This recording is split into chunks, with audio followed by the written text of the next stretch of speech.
Chapter 150. Human Ruffian, Lu Shu said. This kind of person is a human ruffian.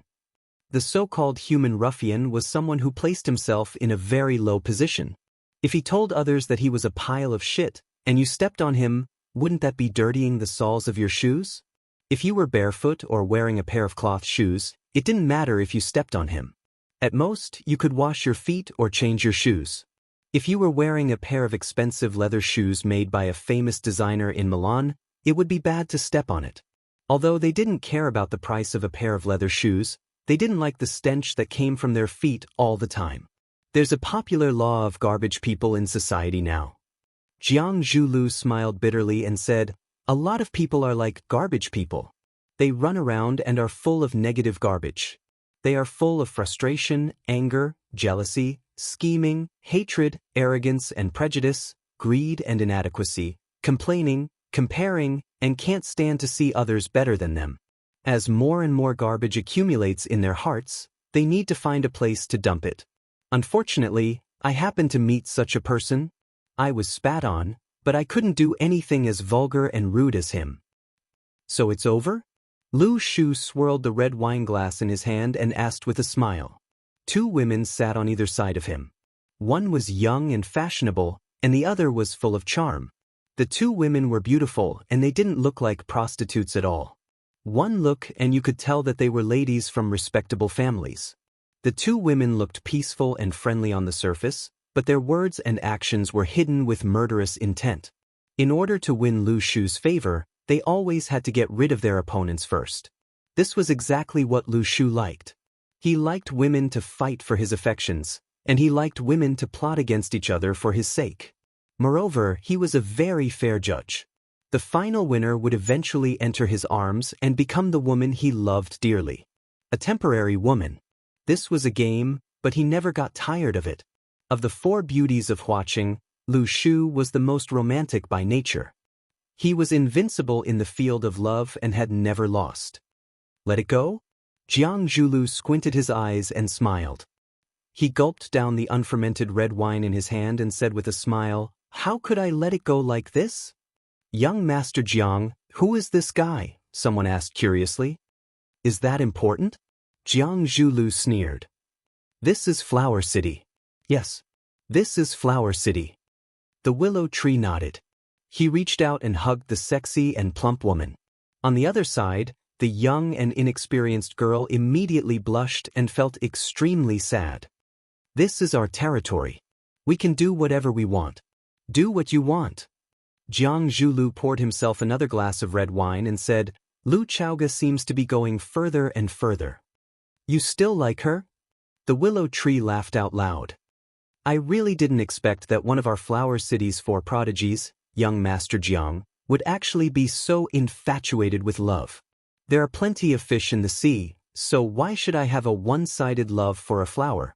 Have you ever thought that the Lu Chaoga that you have bitterly loved for so many years might have already been taken by that little teacher?" They hugged, kissed, and caressed. That scoundrel used all the methods he could think of to possess her. If you think that way, don't you like her even more? Jiang Zhulu was trying to use him to fight against Fang Yan. This made Lu Shu feel extremely uncomfortable. If he could make Jiang Zhulu feel uncomfortable, he didn't mind fulfilling his wish. "Lu Shu, do you believe that I won't tear your stinky mouth apart?" Jiang Zhulu fiercely stared at the willow tree and said, "Ha, did I hit your sore spot? Everything is possible." The willow tree laughed wildly as if he had encountered the most hilarious thing in the world. As the two top young masters, Lu Shu and Jiang Zhulu, bickered, everyone else was silent. They lowered their heads to drink and eat, pretending not to hear what they were saying. A fight of this level wasn't something they could interfere with. If Fang Yan suddenly beat up Lu Shu or Jiang Zhulu in anger, Lu Chaoga wouldn't find it strange at all. Didn't Qinya Haowu of the Warren Investigation Group sneak attacked Tangcheng from the back like this? It was simply impossible for him to abide by discipline, rules, or to constantly pay attention to his surroundings and maintain his rationality. Fang Yan didn't care about Lu Shu and Jiang Zhulio's identities and backgrounds. If they really provoked him, he didn't mind teaching them a lesson. Just like how he knew Jiang Zhulio's personality from slapping him in the face. However, Fang Yen didn't beat them up. Moreover, not only did he not beat them up, but he also planted a patch of thorns on Jiang Zhuliu's skin with a few simple words. When they wanted to get closer again, the patch of thorns would pop out and stab each other's bodies, making it difficult for them to hug each other as tightly as before. Fang Yen wasn't a martial artist, but a boorish man. He was scheming and intelligent. Martial arts experts were cultured. Just thinking about it was scary. Fang Yen cut a piece of beef and stuffed it into his mouth. He chewed it gently and enjoyed the extreme taste of the snowflake beef ribs flown in from Australia. The food is getting cold, Fang Yen reminded Lu Chaoge when he saw her standing there motionlessly. Lu Chaoge pulled out a chair and sat across from Fang Yen. She picked up the knife and fork and unconsciously cut the steak, but she didn't have any appetite. A luxurious car, a luxurious house, a luxurious dress, and a publicly recognized proud daughter of heaven, Fang Yen said. It seems like you aren't living as well as we thought. Who has it easy? Lu Chaoge said expressionlessly. Everyone has their own difficulties. You have your difficulties, Lu Shu has his difficulties, and Jiang Zhulu also has. You were right to reject Jiang Zhulu, Fang Yen said. This person has no bearing. We were just having a meal together as normal subordinates and friends, and then he brought his people over to cause trouble. Is this what a man should do? Anyway, I can't do it. If you were him, what would you do? Lu Chaoge asked. I would directly beat myself up, then pull out a chair and sit across from you, Fang Yen said. If you don't have bearing, then do things with generosity. You have to have a different temperament to attract women. Especially a woman like you. Am I right? What is your different temperament? Me. Fang Yen thought seriously and said, the natural kindness in my bones. The rain was getting heavier and heavier. The rainwater on the ground that couldn't be drained in time was rising, and it was already overflowing the mountains. The wind was howling, and the black clouds were rolling. The rain was so dense that it was difficult to see with the naked eye. I will send you back, Lu Chaoge said while looking at the rain outside. If I had a car, I would say this to you, Fang Yen said with embarrassment. There was still some distance between the main entrance of Sky No. 1 and the parking lot. The security guard ran over with 2 umbrellas, one big and one small. He used the small umbrella to cover himself, and the big umbrella to cover Fang Yen and Lu Chaoge, ready to send them to the parking lot to pick up the car. Swoosh! Fang Yan's shoes were drenched as soon as they came out of the rainforest. Lu Chaoge, who was wearing high heels, actually had some advantage in the air. The rain was heavy and rapid. Fang Yen and Lu Xiaoge's bodies could only stick close to each other to avoid being drenched by the splashing rain. Lu Chaoge's uniform skirt was blown by the strong wind, sticking tightly to her thighs. Her exposed calves were snow-white and dazzling. When the raindrops landed on them, it gave people a faint feeling of being wet and seductive. A faint fragrance, like the fragrance of orchids, came to their noses. It was very pleasant. Even with the heavy rain and the strong wind, Lu Chaoge still walked calmly and elegantly. This woman was indeed outstanding in her own way. In order to take care of the guests, the security guard's clothes were drenched, dripping with water. Sorry to trouble you, Fang Yen said with embarrassment. It's my job. The security guard smiled honestly. When he smiled, 2 small dimples appeared on his face. According to physiognomy, people with small dimples on their faces loved others more. It seemed that he must be a good son and a good husband. After a pause, he said, You are different from the other guests. How is it different? No one said thank you before, the security guard said. In order to block the strong wind from behind and the falling rain, the security guard tried his best to lower the umbrella. Fang Yen and Lu Chaoge could only look forward. Their line of sight behind was completely blocked. Rumble, lightning flashed and thunder roared. White light streaked across the sky. It was as if the sky was about to be torn apart. For no reason, Fang Yen suddenly felt goosebumps all over his body. There was a strong chill on his back. Danger! Get out of the way, Fang Yen roared. He suddenly pushed Lu Xiaoge to the side, and the 2 of them rolled and slid in the rain. When the security guard heard Fang Yan's shout, he didn't react at all. Before he could turn around, His body was sent flying into the air like a kite with a broken string. His pupils widened. He couldn't believe what was happening in front of him. Everything was fine. Why was there a super off-road vehicle rushing over from behind? Even if there was a car driving over, they should have turned on the lights and honked. Why did they sneak over? And how could they drive at such a fast speed in front of the restaurant? He couldn't understand. Bang! His body landed heavily on the ground and slid a long distance in the muddy ground before stopping. Xiao Bao. He tried hard to call out the name, but a large amount of thick blood spurted out of his mouth. Soon enough, his body stopped twitching. His eyes were wide open. He died with a grievance. The small black umbrella in his hand flew out, fluttering in the air, carried by the strong wind to an unknown place. Chapter 151. One flower, one world, one leaf, one Bodhi. Under the vast galaxy and endless starry sky, he was just an insignificant person. But in the hearts of his family, his parents, his wife, and his children, he was the whole world. An insignificant person had flesh and blood. He had family, friends, parents with gray hair, a wife who knew how to cry, and ignorant and helpless children. He didn't want to die. He also wanted to live. But would the executioner discuss with them in advance? Would they ask for their opinions when they were harvesting lives? No one cared about their life or death. Even if their names appeared on the newspaper, they would soon be drowned out by the scandals of celebrities and even more miserable lives. He was just a small security guard. No one even remembered his name.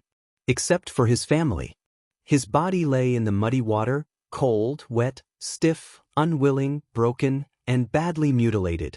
No one heard his last murmur. No one heard the name, Xiao Bao. That was his son who had just turned 1 month old. That was his flesh and blood that he was unwilling to part with. But who cared? It was a black Toyota off-road. It didn't turn on the headlights or honk the horn.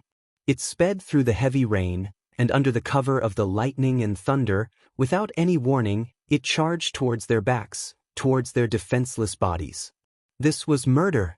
The Toyota off-road did not stop at all after crashing into the person. It ran wildly toward the exit of the restaurant. This scene was so sudden and violent that no one could make an effective response. When Fang Yen and Lu Chaoga stopped rolling, when Fang Yen got up from the ground and wanted to chase after them, the Toyota off-road had already rushed to the main road and soon disappeared in the storm. They couldn't catch up with it. They couldn't kill it. It made them feel powerless and humiliated. More and more people gathered. The security guard, the staff, and the distinguished guests at the door.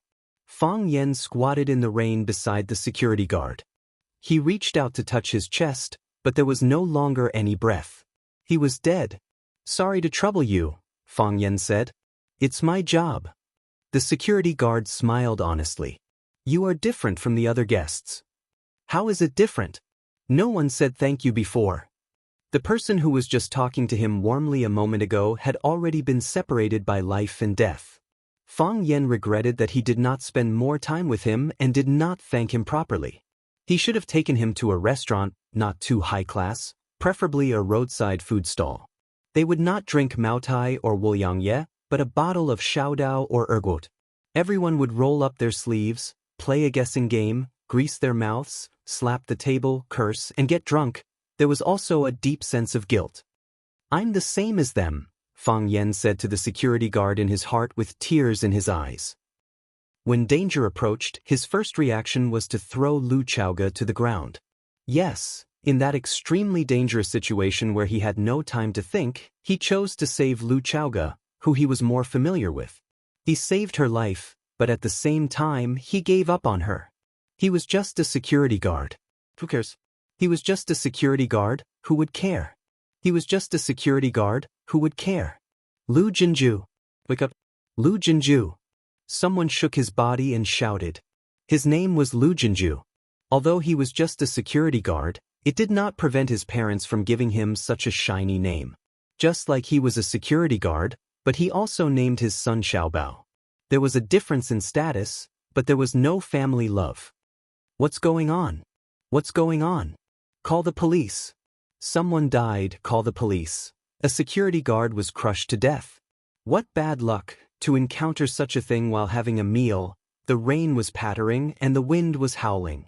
From time to time, lightning flashed in the sky, illuminating all the filth on the ground. Countless sounds echoed in his ears, and countless faces appeared in his mind. Fang Yen looked like he was scared out of his wits. He squatted there without moving. "What's going on? Did you see that? What happened?" Someone shouted at him.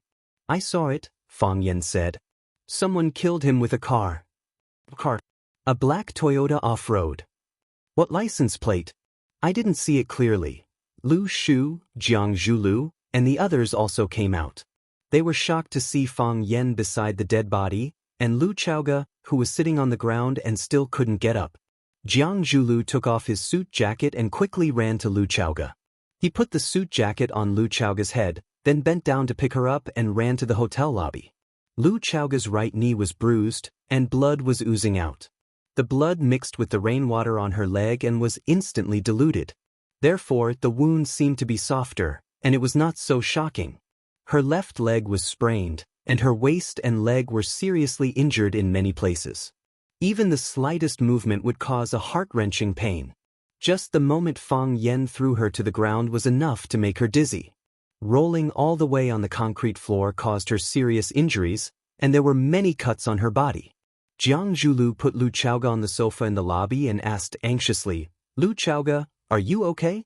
How do you feel?" Lu Chaoga shook her head and looked at Fang Yen through the glass wall in the rain. Her eyes were sad. "What happened? Why did this happen?" Jiang Zhulu was like an enraged lion, shouting angrily. "It's just a meal. How could someone be injured like this? Who did it?" Lu Chaoga remained silent and didn't answer. Jiang Zhulu turned around and shouted to little Fatso, "Zhang Wei, call your dad. Ask him to investigate for me. No matter who did it, ask him to find the person." Little Fatso nodded and walked out quickly. "Dusan, call your uncle and ask him to help me find the person. Tell him that I, Jiang Zhulu, owe him a favor." A skinny monkey-like man answered and ran out as well. Lu Shu walked to Jiang Zhulu with a serious expression and patted him on the shoulder. "Calm down. How can I calm down when Chaoga is injured like this?" Jiang Zhulu said coldly. "Have you thought about it?" Lu Shu smiled darkly. "Who's the biggest suspect now that something like this happened?" Jiang Zhu looked at the willow tree with a stunned expression. He immediately understood what the willow tree was trying to say. "Something unpleasant just happened between us. Why did they get into a car accident right after they left?" Lu Shu said seriously, "I've already asked around. Someone drove a car into them from behind. If it weren't for that kid's quick reflexes, Lu Chaoga would be dead already." Jiang Zhulu asked, "How would I know?" The willow tree shrugged helplessly. "I don't know. All I know is that you're the biggest suspect now. How could I do something like this? Why can't you do something like this? The world is dangerous and people are evil." Lu Shu sighed. Fang Yan's clothes were soaked. Not just his body, but his heart as well. His head and face were drenched in rain, and his hair stuck to his scalp like a black skullcap. He clenched his teeth and strode toward the lobby of the restaurant. He stared at Lu Xiaoga with a fierce look as if he was about to devour him. Seeing Fang Yan's fierce look, Jiang Zhulu immediately stood in front of Lu Xiaoga and pointed at Fang Yan. "Fang Yan, what are you doing?" "Screech." Fang Yan didn't say anything. He just grabbed Jiang Zhulio's finger with lightning speed. "Fang Yan, let go." Jiang Zhulio's finger hurt, and he couldn't move his body. "Harder. Harder." Jiang Zhulio's finger was bent by him. Crack. A crisp sound rang out, and Jiang Zhulio's finger was forcefully broken. Lu Shu was about to step forward to stop Fang Yan, but the two bodyguards behind him had already surrounded Fang Yan from both sides. Horsetail whisk. Fang Yan grabbed the shoulder of one of the bodyguards. With a twist of his body, a strong airflow appeared, and the bodyguard was sent flying. Bang! His body fell heavily on the wall. His face was bleeding and he couldn't get up anymore. The other bodyguard's hand had already touched Fang Yan's chest, but Fang Yan quickly rushed forward and took the initiative to use his body to meet his fist, toppling the mountains and overturning the seas. Bang! The bodyguard in black let out a blood-curdling scream as he flew backwards and fell to the ground. The arm that Fang Yen used to push, his chest had lost all feeling. More people rushed toward Fang Yen. Fang Yen didn't dodge and attacked every enemy he saw. Those who stretched out their arms broke their arms. Those who stretched out their legs broke their legs. Those who used both their arms and legs broke their arms and legs. Very soon, there was no one in front of him to stop him. The ground was filled with screams and wails, but Fang Yen turned a blind eye to them. Fang Yen, you better know what you're doing right now. Lu Shu snorted. I've never been more clear-headed than now. Fang Yen said, if I had beaten you up just now, I'm afraid the current situation would be better. Lu Shu stared coldly at Fang Yen, who was displaying his invincible might. The two women beside him, one on his left and the other on his right, looked terrified. Fang Yen walked in front of Lu Chaoga, picked her up, and quickly walked toward the private room. Bang! Fang Yen kicked open an empty private room and threw Lu Chaoga's body on the sofa inside the private room. His eyes were bloodshot and he shouted hoarsely, Lu Chaoga, how long are you going to use me? Chapter 152. Her long hair was tangled and looked very messy, and it was wet and scattered over her shoulders. His face and forehead had several cuts of different depths, and each cut was oozing out thick or thin wisps of blood. Her clothes were soaked, and the white shirt on her upper body was in a translucent state, and the black bra inside was faintly discernible. The silver-gray pencil skirt was tightly ironed on her body, perfectly outlining the exquisite curves, and naked tempted the eyes of the onlookers. In the process of falling and rolling, 2 buttons on her shirt were pulled out, and a big hole was torn in the pencil skirt. They were barely able to cover the important parts of her body, but there was still a large area of her snow-white skin exposed in the air. The independent private room, the wet mature woman, the torn expensive clothes, and even the wounds on her face and knees were the culprits that triggered a man's adrenaline rush. The bag that Lu Chaoga carried with her was gone, and her cell phone, keys, and other items were also gone. She had nothing on her now, and was just an unlucky woman who was injured. Fang Yen threw her body on the sofa with great force, and in the process of flying and falling in the air, it once again affected her sprained leg bone and waist. She put her hands on the sofa, gritted her teeth, and sat up little by little. She had to sit up, and she had to straighten her back, so that she could look more dignified and strong. She didn't want to be a yes man, and she was even more disdainful of using a woman's natural softness and weakness to win a man's sympathy. Lu Chaoga sat up straight and combed her hair with her fingers, preventing the long hair from covering her face and eyes. She looked at Fang Yen calmly and said, I'm also very sad that he's dead. I'm very sorry, and I don't know how to apologize and make up for it. What's the use of apologizing? He's already dead, what's the use of apologizing? Fang Yen roared. What are you going to use to make up for it? Can you be his parents' son? Can you replace him as his wife's husband and child's father? Lu Chaoga, you're not omnipotent, you can't do anything. Yes. Lu Chaoga said. I can't do anything. He couldn't even protect his own life. I'm just a nobody, just like that security guard. Lu Chaoga, what exactly do you want? Fang Yen stared coldly at Lu Chaoga and said with hatred, How many times have I told you? I'm not stupid. Have you been questioning my words all this time? I can joke about everything, but I will never joke about my intelligence and my life with you. You think I don't know what you've done? What do I have to do with you? Did I hold your hand? Did I touch your breasts? Did I have sex with you? I didn't do anything. Why does Jiang Zhulu view me as a mortal enemy? Why do so many people want to get rid of me? Lu Chaoga, you did it on purpose. You purposely maintained a close relationship with me. You purposely pushed me out to attract the firepower for you. When I first came to school, you admired me, but you always kept your distance. What have you been doing these days? You asked Xiaoming to call me to the office every day.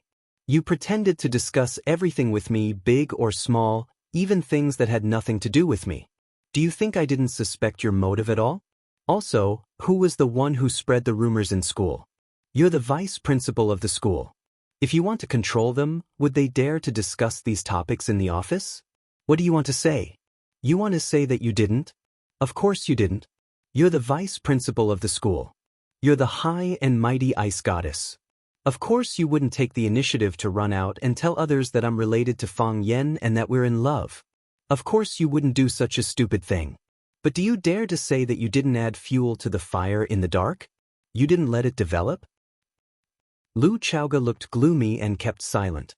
Lu Chaoga, I know what kind of woman you are. You're proud and arrogant. You never put anyone in your eyes. Although I think I'm very good, I really didn't think that I could enter your eyes. On the first day I came, Zheng Jing, your office director, reminded me to be careful and keep a distance from you. Now it seems that he wasn't all bad. That night, you leaned your head on my shoulder to intensify the conflict, right? But you didn't have to do that, but why did you do that?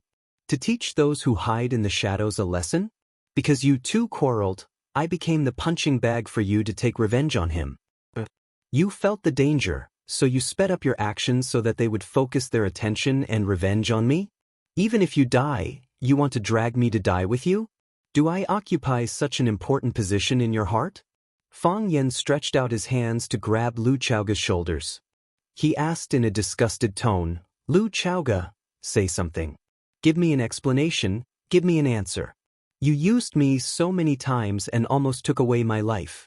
You have to give me an explanation, right? Lu Chaoga calmly looked at Wen Yan's face that had become distorted at this moment.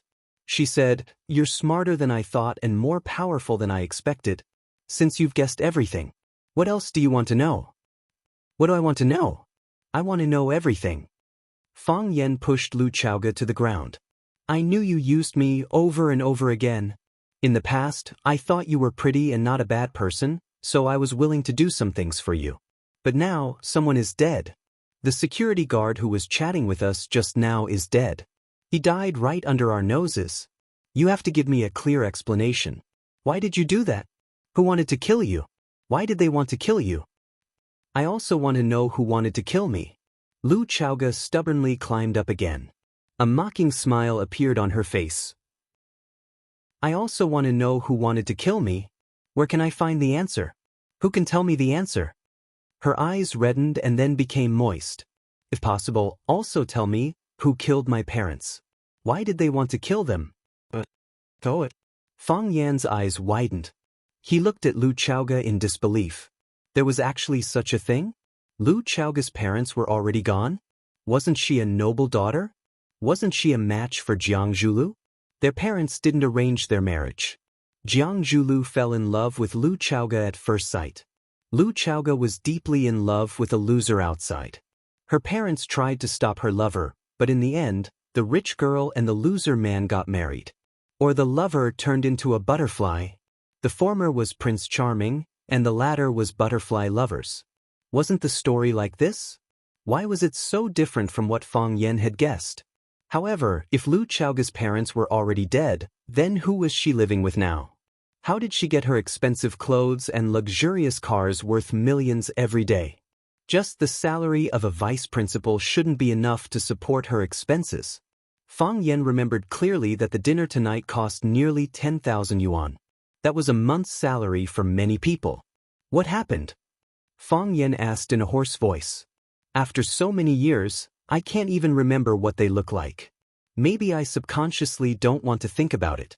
Because every time I think about it, Lu Chaoga's voice paused for a few seconds. It was as if she was thinking about how to phrase her words. However, she was stumped by this question. After a long time, he continued, maybe he shed too many tears when he was young, and his tears dried up. So, I don't know how to cry now. At that time, I was too young and didn't understand a lot of things. I only remember that I was still in elementary school. Auntie suddenly came to school during class. She said a few words to the teacher and then took me back. That was my least favorite language class. I was so happy that I didn't have to go to class anymore. On the way back, Auntie hugged me and cried nonstop. She kept talking about what to do in the future, what to do in the future. Only then did I know that my parents had passed away. They died on a trip. In the country that was known as the closest to heaven, they were robbed by gangsters. They refused to hand over their belongings, so those vicious gangsters with knives killed them all. They passed away just like that. I couldn't even see them for the last time. Auntie and Qiang Long Tan went abroad to handle the funeral. My parents, they became a small urn. What happened after that? Fang Yen asked. After that, Auntie had to go abroad to work. I was taken to live with Qiang Long Tan, except for the years I went abroad to study and work, until now, Lu Chaoga said. Why? Fang Yen frowned and asked. He felt that there was something wrong with this matter, but he couldn't tell what was wrong with it at the moment. Qiang Long Tan is Jiang Zhulio's father? He is friends with your father? Or are you saying that your families are related? They are very good friends and business partners, Lu Chaoga said. My parents are engineers. They mainly research renewable energy. My parents invested their technology and Qiang Long Tan invested money. They formed a company together, which is now the famous Longtu Group. I know a little about Longtu Group. It started with energy technology and has developed rapidly. It is now a comprehensive business empire. In the field of energy technology, Longtu can be ranked in the top 5 in the former country and the number 1 in Lingnan. Fang Yen thought about it and said, I heard you calling Qiang Long Tan's name. He takes care of you so much. Don't you have the slightest bit of respect for him? Chapter 153. The grace of a drop of water must be repaid with a fountain of water. After Lu Chaoga's parents passed away, Qiang Long Tan adopted her and provided for her to eat. Logically speaking, Lu Chaoga should be grateful to the Jiang family. How could she call his name so emotionlessly? Fang Yen was very sensitive to details, so he easily found the problem in Lu Chaoga's words. You think I should be grateful to him, right? A sneer appeared on Lu Chaoga's face. Everyone in the world thinks that I should be grateful to him. If he hadn't adopted me, I would have been alone and without anyone to rely on. If it wasn't for him, I wouldn't have been able to study abroad, and I wouldn't have achieved what I have today. If it wasn't for him, I would have nothing. I would have been a nameless, ordinary woman who couldn't even dream of having a meal at Sky Number 1. So, I want to call Qiang Long Tan my adoptive father, and I want to marry his son, Jiang Zhulu. I want to give them everything they want. I can't refuse or resist, or else I'll be disloyal, unfilial, heartless, and unjust. Is this the only way I can repay them for adopting me? Is this the only way I can be a grateful, affectionate, and righteous woman? You. Fang Yen thought for a moment, then said, You seem to be very depressed. Depressed? Lu Chaoga laughed out loud. This is depression? My parents died for no reason, but I was adopted by a family that might be the murderer. My aunt was threatened, went abroad, and never took the initiative to contact me again. When she left, she told me that she was going to the United States, but I couldn't find any trace of her being there when I went to study there. My parents own 49% of the shares in the Longtu Group, but as their only heir, I've never seen any profits, only the so-called dividends that they pay into my card every year. Outsiders only see that I'm living a luxurious life, luxurious cars, and luxurious houses, so they think that the Jiang family treats me like their own child. But how much profit do they take from the company? They smile at each other every day, and they look kind and kind.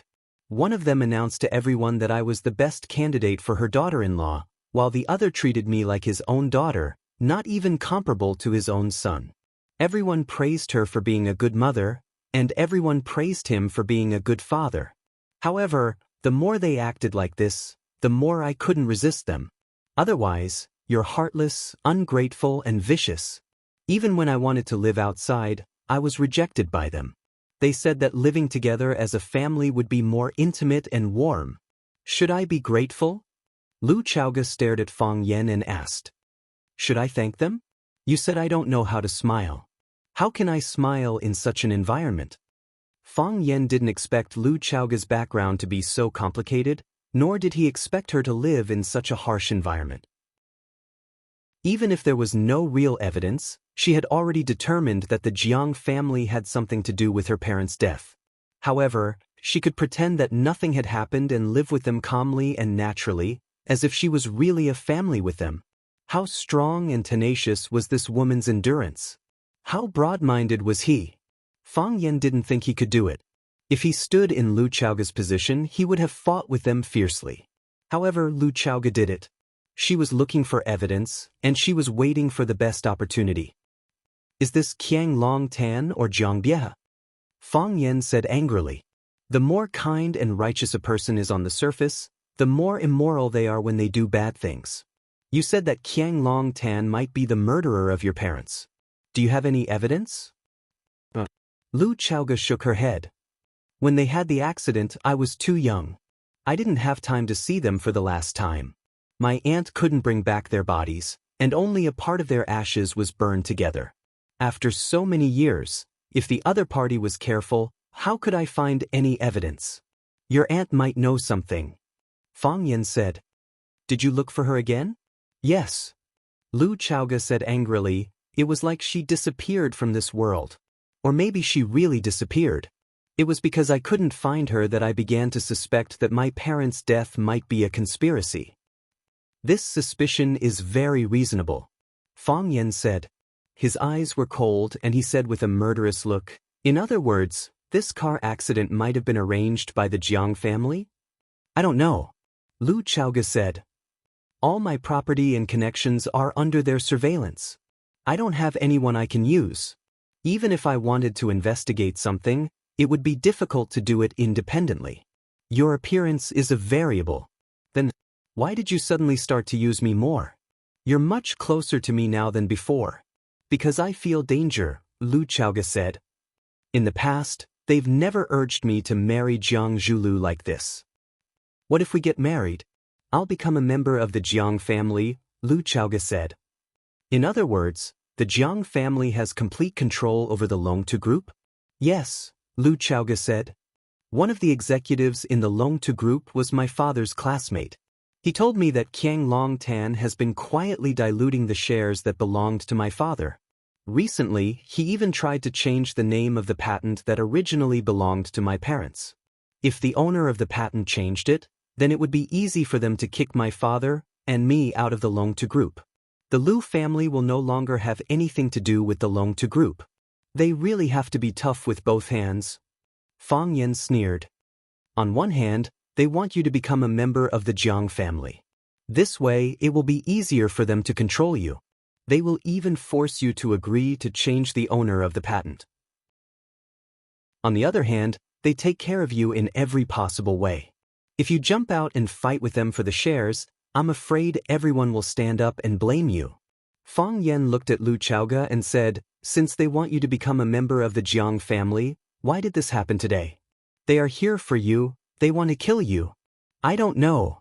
Lu Chaoga shook her head. I don't know anything, just like you. I have never understood them, and I don't know how to understand them. You would never be able to experience that kind of feeling. Even if everyone sat at the same table to eat, everyone's face was covered with a thick layer of film. Everything could be a disguise. Every one of them was a master of acting. I have lived in the Jiang family for so many years, so I learned to act like them. I learned to be calm and collected, and learned that no one can read my mind. This is my biggest gain. Sadness is not a reason to be forgiven. That security guard died because of me. I feel very guilty, but I have no other choice. Lu Chaoga said. I should have died with him. You helped me make the choice. You saved my life. They are insane. A living being was sent flying by them just like that. They want to kill you and me at the same time. It doesn't matter to them whether they kill one person or 3 people. Fang Yan's anger completely exploded, and he said in a cold voice, I don't care who they are, no matter what their status is. If they want me dead, I will never let them live well. I promise. Then, you will be used by me again. Lu Chaoga said. In the past, it was Lu Chaoga who took the initiative to drag Fang Yan into the battlefield, and she became the vanguard of this war. After the tragedy at Sky 1, Fang Yan began to take the initiative to find out the truth of the accident, and he volunteered to join the battle. Because he couldn't let the security guard die in vain, he couldn't let himself suffer such grievances. He could ignore Lu Chaoga, he could ignore the security guard, but he couldn't ignore himself. As for the process of revenge, he would be more closely allied with Lu Chaoga, and even help her bear the main artillery fire. That wasn't the most important thing. Knock knock. Someone was knocking on the door outside. Fang Yan, come out quickly, bring Lu Chaoga out if anything happens to her. Jiang Zhuliu's urgent voice sounded outside the room. The person inside listened. You are surrounded. This was the voice of a strange man. Don't act rashly, let go of the hostage, put your hands on your head and squat on the ground. We will attack in 3 seconds. 3, 2, 1. Bang! The door of the room was kicked open, and a group of armed policemen rushed in, pointing their guns at Fang Yan and Lu Chaoga, who was hugging Fang Yan. Yes, Fang Yan and Lu Chaoga's bodies were tightly hugging each other. Lu Chaoga's body leaned weakly on the sofa, and Fang Yan's body was on top of her, one hand caressing under her clothes, the other hand holding her neck, pulling her upper body closer to him. They hugged passionately and kissed passionately. They were so unemotional, as if everything in this world had nothing to do with them. All they needed were those red lips and a scorching hot body. Gotcha. Many people subconsciously pointed their guns at the ground. Even more people widened their eyes. Didn't they say there was a kidnapper? Why did they only see a pervert? Jiang Zhulu stood behind the crowd, seeing the scene inside the room. His eyes almost popped out of their sockets, and he pointed at Fang Yan and shouted, Fang Yan, you dare touch my woman. She is my woman, Fang Yan said without turning his head. Chapter 154. Jiang Zhuliu's pupils dilated, his chest was stuffy and hot, and his fingers were stinging. They were broken by Fang Yan. All kinds of discomfort mixed together, and he felt like his body was about to explode. The woman who grew up with him, the woman whom he regarded as his life partner and marriage partner, was now lying on the sofa in a sexy and seductive position. An annoying little wretch was pressing on top of her, using his hands and mouth to diligently study and work hard to obtain. Anyone who saw this scene would have the urge to pick up a knife and fight to the death. This should have been what he did, and he had imagined this scene countless times. But why did it turn out like this? Why was the truth so cruel and unacceptable? Kill him, Jiang Zhulu shouted. He's a kidnapper, kill him quickly. No one would really shoot someone. No one was stupid. How could they shoot someone just because of a sentence from the eldest young master of the Jiang family? Obviously, this was a couple who couldn't control themselves, so they found a private room to make out. What did it have to do with kidnappers kidnapping hostages? At most, they would be charged with a crime of corrupting social morals, which was not serious enough to shoot them to death. Calm down. Lu Shu walked behind Jiang Zhulu, put his arm around his shoulders and said, a lot of people are watching you, don't let them look down on you. Don't let them see you as a joke. The pain in his fingers made Jiang Zhulu sober up gradually. He stared at Fang Yan fiercely and said, even if he's not a kidnapper, the evidence is conclusive that he beat and injured someone. Are we going to let the murderer get away with it? A middle-aged police officer came out, pointed at Fang Yan, and said, take him away. 2 police officers quickly came over and dragged Fang Yan, who was still lying on Lu Chaoga's body, and their tongues entangled. Fang Yan looked at the middle-aged police officer and asked, what did I do that you want to take me away? Beat and seriously injured someone. Why can't we take you away? The middle-aged police officer said with a sneer. Jiang Zhulu didn't like people, so he naturally didn't like them either. Besides, how could a guy who would drag a woman into a private room of a restaurant to have an affair be a good person? That was self-defense, Fang Yan said confidently. Are there any surveillance cameras in the hotel lobby? Yes, the hotel manager standing outside the private room replied in a low voice. If there is video surveillance, you can see it in the video. Someone took my girlfriend away. A group of people surrounded my girlfriend and tried to do something bad to her. They also stopped me from getting close to her. In order to protect my girlfriend, I had to take action. I did what every man in the world would do. Was this also a crime? If you want to take me away, they won't be spared either. Your girlfriend? Jiang Zhuliu's breathing was rapid, and his eyes were bloodshot. He looked like he was about to go berserk. He said she was his girlfriend? How could his woman, his fiancée, be his girlfriend? Jiang Zhulu shouted. Jiang Zhulu. The willow tree called out. Do you know what you're doing? Where did your IQ go? There are police here, what can you do to him? 10 years is not too late for a gentleman to take revenge. There will be plenty of opportunities to play him to death in the future. Why are you in such a hurry? Calm down. I can't calm down, Jiang Zhulu said. Willow, I can calm down about other things. But I can't do this. I know I look like an idiot right now. Let me go crazy for once, just this once, no matter what the consequences are. Fang Yen crossed his arms and sneered, Do you want to beat me up? This is a society governed by law. Jiang Zhulu wanted to rush over and beat up Fang Yen. The willow tree hugged Jiang Zhulu and roared, Jiang Zhulu, didn't you notice? He is deliberately provoking you. He wants you to take the initiative to make a move. Don't fall for it.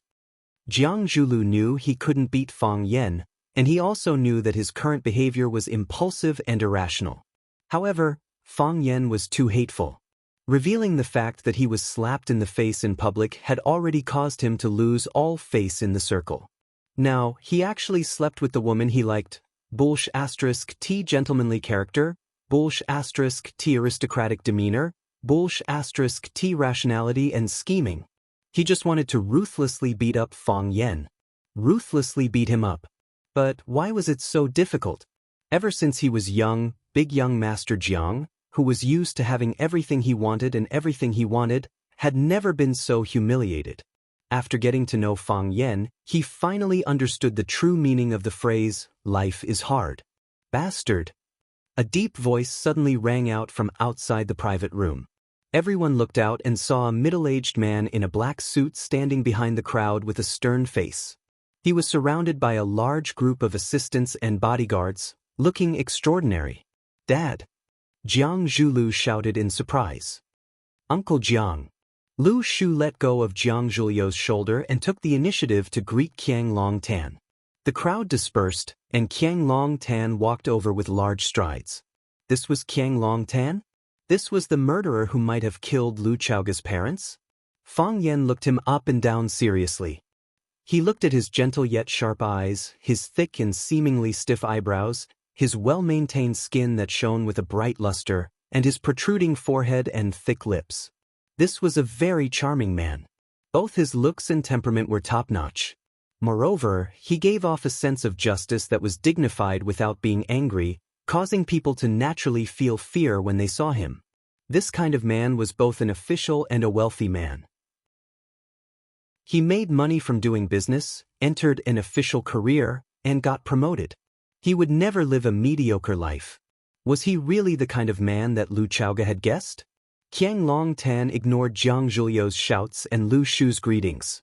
He walked straight to Lu Chaoga, squatted down, and asked with concern, How are your injuries? He had to admit that this was a very considerate and gentle father. If he hadn't heard Lu Chaoga's story just now, and if it wasn't for his preconceived feelings, he would have been conquered by Qiang Long Tan's attitude towards Lu Chaoga. No wonder Lu Chaoga couldn't breathe in that kind of family. Having a father like this was really stressful. I'm fine, Lu Chaoga said calmly. She had lived in that family for too many years, and was already immune to such care. Who did it? Qiang Long Tan asked. Lu Chaoga looked into Qiang Long Tan's eyes and said, I don't know. It's fine. Qiang Long Tan patted the back of Lu Chaoga's hand gently. I'll look into it. I'll find out who it is, no matter who it is. Qiang Long Tan got up abruptly and looked at Fang Yen and the agitated Jiang Zhulu. What's going on? The middle-aged officer came over and explained the situation to Qiang Long Tan in a low voice. Qiang Long Tan frowned and said, Jiang Zhulu is Chaoga's younger brother. He's not a stranger, and there's no way he's up to no good. Qiang Long Tan's words blocked the loophole of Jiang Zhulu's false alarm. Understood, the middle-aged officer said. Qiang Long Tan pointed at Fang Yen, then looked at Lu Chaoga and asked, He's your friend? Yes, Lu Chaoga said. Chaoga's friend is also Jiang Zhulu's friend. There's no need to go to the police station to solve a small conflict between friends. Just let it go, Qiang Long Tan said. He turned to look at Fang Yen and said, "The dead should be respected. Let's keep quiet, okay?" Fang Yen was speechless. That was a very good question. If he didn't agree, he would be disrespecting the dead, looking for trouble, and being ungrateful. It's so hard to be a human being. Fang Yen thought to himself. You want to calm things down, but have you considered how I, the murderer, feel? No problem. It's great that we can make it a small matter. The middle-aged officer was overjoyed. Now that the injured party didn't want to pursue the matter, he naturally had peace. Lu Chaoga is my daughter. My daughter was assassinated in this restaurant. You must help me find the murderer. Qiang Long Tan said to the middle-aged officer this time. I don't want to wait too long. We'll try our best. We won't let Mr. Jiang down. The middle-aged officer straightened his back and said, although the person standing in front of him wasn't his immediate superior, he still felt heavy pressure. I believe you, Qiang Long Tan said. The middle-aged officer wanted to laugh, but he couldn't. Qiang Long Tan walked to Lu Chaoga and said in a low voice, Let's go. Let's go home. Since Qiang Long Tan came to the scene, it had become his word. Everything was arranged in an orderly manner, and almost no one could raise any objections. Everyone had to agree with him, everyone had to follow his rhythm. This was the charm of a man, the charm of having everything under control. Fang Yen suddenly felt very angry. You're a bad person, you hypocrite, why should we listen to your arrangements? Why should we let you take the lead? Qiang Long Tan was like a peerless martial arts master. As soon as you wanted to punch, the other party had already figured out your fist. As soon as you wanted to kick, he had already blocked your attack. Your actions were transparent in front of him. You were so weak and insignificant compared to him. He didn't like the feeling of being completely controlled. I have to break his control, I have to disrupt his rhythm, a voice in his heart shouted. She won't go back. Fang Yen said aloud. Qiang Long Tan turned to look at Fang Yen and asked in a calm voice, Why? I haven't thought about it yet. Fang Yen said. She can't go back with you anyway. Chapter 155. Qiang Long Tan narrowed his eyes at Fang Yen for a while and said, You're an interesting young man. I won't change my mind even if you compliment me, Fang Yen said with a smirk. Do I look like the kind of man who can be bought over with a few flattering words? But I don't get it. Chaoga is my daughter, and she's just been attacked. What's wrong with me taking her home to rest and letting my family take care of her? Jiang Longtan voiced his reasonable doubts. What's wrong with that? He was Lu Chaoga's legal guardian. Although Lu Chaoga was an adult now, she was still registered in the national file system. If he wanted to take Lu Chaoga home as her foster father, everyone would support his decision. She's your daughter and my girlfriend. She's half of my spine, the air and sunshine of my life. Just now, right under my nose, an off-road vehicle rushed over and almost took her away from me. Can you understand how I feel right now? Can you understand how I feel when I've lost her and found her again? I don't want to be apart from her for even a second. I want to keep an eye on her and make sure she's fine. Otherwise, I'll have nightmares at night. Lu Chaoga darted a strange look at Fang Yen and thought that he was the only one who could say something like that. Qiang Longtan said after some hesitation, That's a very convincing reason. Thank you for your consideration. But I'm still taking Chaoga with me, said Qiang Longtan. At a time like this, what she needs most is her parents' company, not a bastard who's trying to take advantage of her. Chaoga, shall we go back? Lu Chaoga shook her head and said in a hoarse voice, I'm going back to school. This was the first time she had turned down Qiang Longtan's arrangement. She had never done something like this before. Qiang Longtan was stunned. He didn't expect Lu Chaoga to stand on Fang Yan's side so firmly. It's quieter there, Lu Chaoga explained. I understand. Qiang Longtan nodded with difficulty. Take care of yourself. Dad, how can you let him take Chaoga away? Jiang Zhulu shouted. This is a despicable and shameless person. When we came in just now, he was... Shut up. Qiang Longtan snapped. Go back. Qiang Longtan shifted his gaze to Lu Chaoga again and said, Shall we talk? Although I know that the timing isn't right and the environment isn't right, There are some words that I don't want to let pass the night. Sure, Lu Chaoga said. The unrelated people all left, and the private room was cleared. Fang Yan took off his coat and draped it over Lu Chaoga's shoulders before he left as well. Qiang Longtan only wanted to talk to Lu Chaoga. Are you thirsty? Qiang Longtan asked. He went to the fridge in the corner of the private room and took out a bottle of cold water. Holding it in his hand, he said, "The water's too cold. Drink it later." Lu Chaoga didn't say a word. She only gripped Fang Yan's coat tightly, hoping to get some warmth. Qiang Longtan found the remote control for the air conditioner and turned it on. The room quickly warmed up as the ambience was released. Only then did Qiang Longtan sit down across from Lu Chaoga. Looking into Lu Chaoga's eyes, he said honestly, "I know. You blame me and you hate me." The surprise in Lu Chaoga's eyes flashed away, and she returned to calmness in an instant. This opening was too direct, and she was caught unprepared. "You've always suspected me. You suspect that your parents' death is closely related to me. You don't have to deny it. I know what you're thinking from the strange and wary look in your eyes. A long time ago, I wanted to find an opportunity for us father and daughter to sit together and have a good chat. I'll tell you my thoughts to clear up your misunderstanding of me. But I'm usually too busy with work, and so is yours. We don't have much time to eat together. I wanted to find a time to talk alone, but it's been delayed until now." Qiang Longtan shook his head and smiled bitterly, saying, "As a father, I've failed in my duty. I've let down your parents' trust. Actually, it's been so many years. Some things can't necessarily be explained clearly. What happened to your parents still pains me to this day. They were my best friends and talented business partners. Chaoga, you don't know business, so you don't understand how great their departure was for me and Longtu Group. We haven't been able to recover to this day." Yes, we haven't been able to recover to this day. We could have done better. We should have been #1 in all of Huaxia. But we used to be the world's leading biotechnology company, and now we're being surpassed by others. Can you understand how I felt back then? It wasn't just my hard work, it was your parents as well. We drank and talked so many times, and we were both filled with hope for the future. We said that we wanted to do our best, to be the best #1 in the world. But because of their departure, I couldn't accomplish the goal I set on my own. They're very important to me, and just like you, I don't want to be separated from them. I didn't want to talk about it in front of you, because I thought it would be too cruel for you. You're just an innocent girl, and you shouldn't have to bear all that. You shouldn't have to bear all that pain.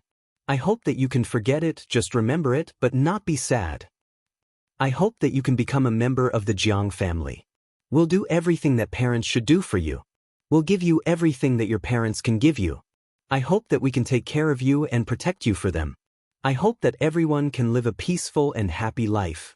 Even if it's a little incomplete, everyone will still be happy. I hope that I can do that for you." Qiang Longtan unscrewed the cap of a bottle of warm water and handed it to Lu Chaoga. "Why would I hurt them?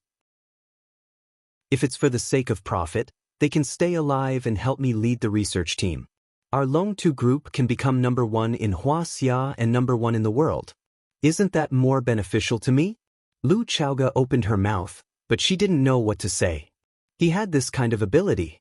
He could always see through your thoughts and accurately pinpoint your acupuncture points, making it impossible for you to have any thoughts of resistance. "You're one with us. You're a member of the Jiang family, and also a member of our Longtu Group. You're my daughter, Jiang Zhuliu's sister. I know that you don't want to marry him. If you don't want to, then don't. It's been so many years, when have I ever forced you? Have I ever said anything harsh to you?" "No," Lu Chaoga said. Rin Jin often said that they should be together, but Qiang Longtan had always been against it.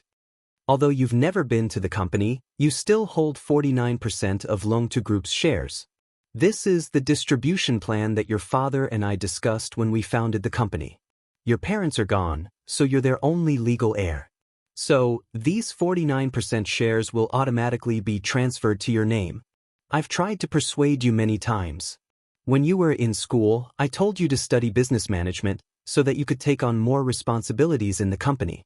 After you graduated, I also persuaded you to work at Longtu Group. You could be my assistant for the time being, and I'd teach you everything I know about management. What I said is still valid. Whenever you want to return to Lantu, you can do so. I told you, it's mine, and it's yours as well. Even Jiang Zhulu isn't as influential as you are in Longtu. I know there will be rumors, but they're just rumors. I've always ignored them, because we're a family. Because we're a family, if we try to explain such a strange thing seriously, it'll pull the distance between us even further. Chaoga. Qiang Long Tan looked at Lu Chaoga lovingly and said helplessly, I know you're not happy in the Jiang family, and I know you're under a lot of pressure. To be honest, I'm not happy either, and I'm under a lot of pressure.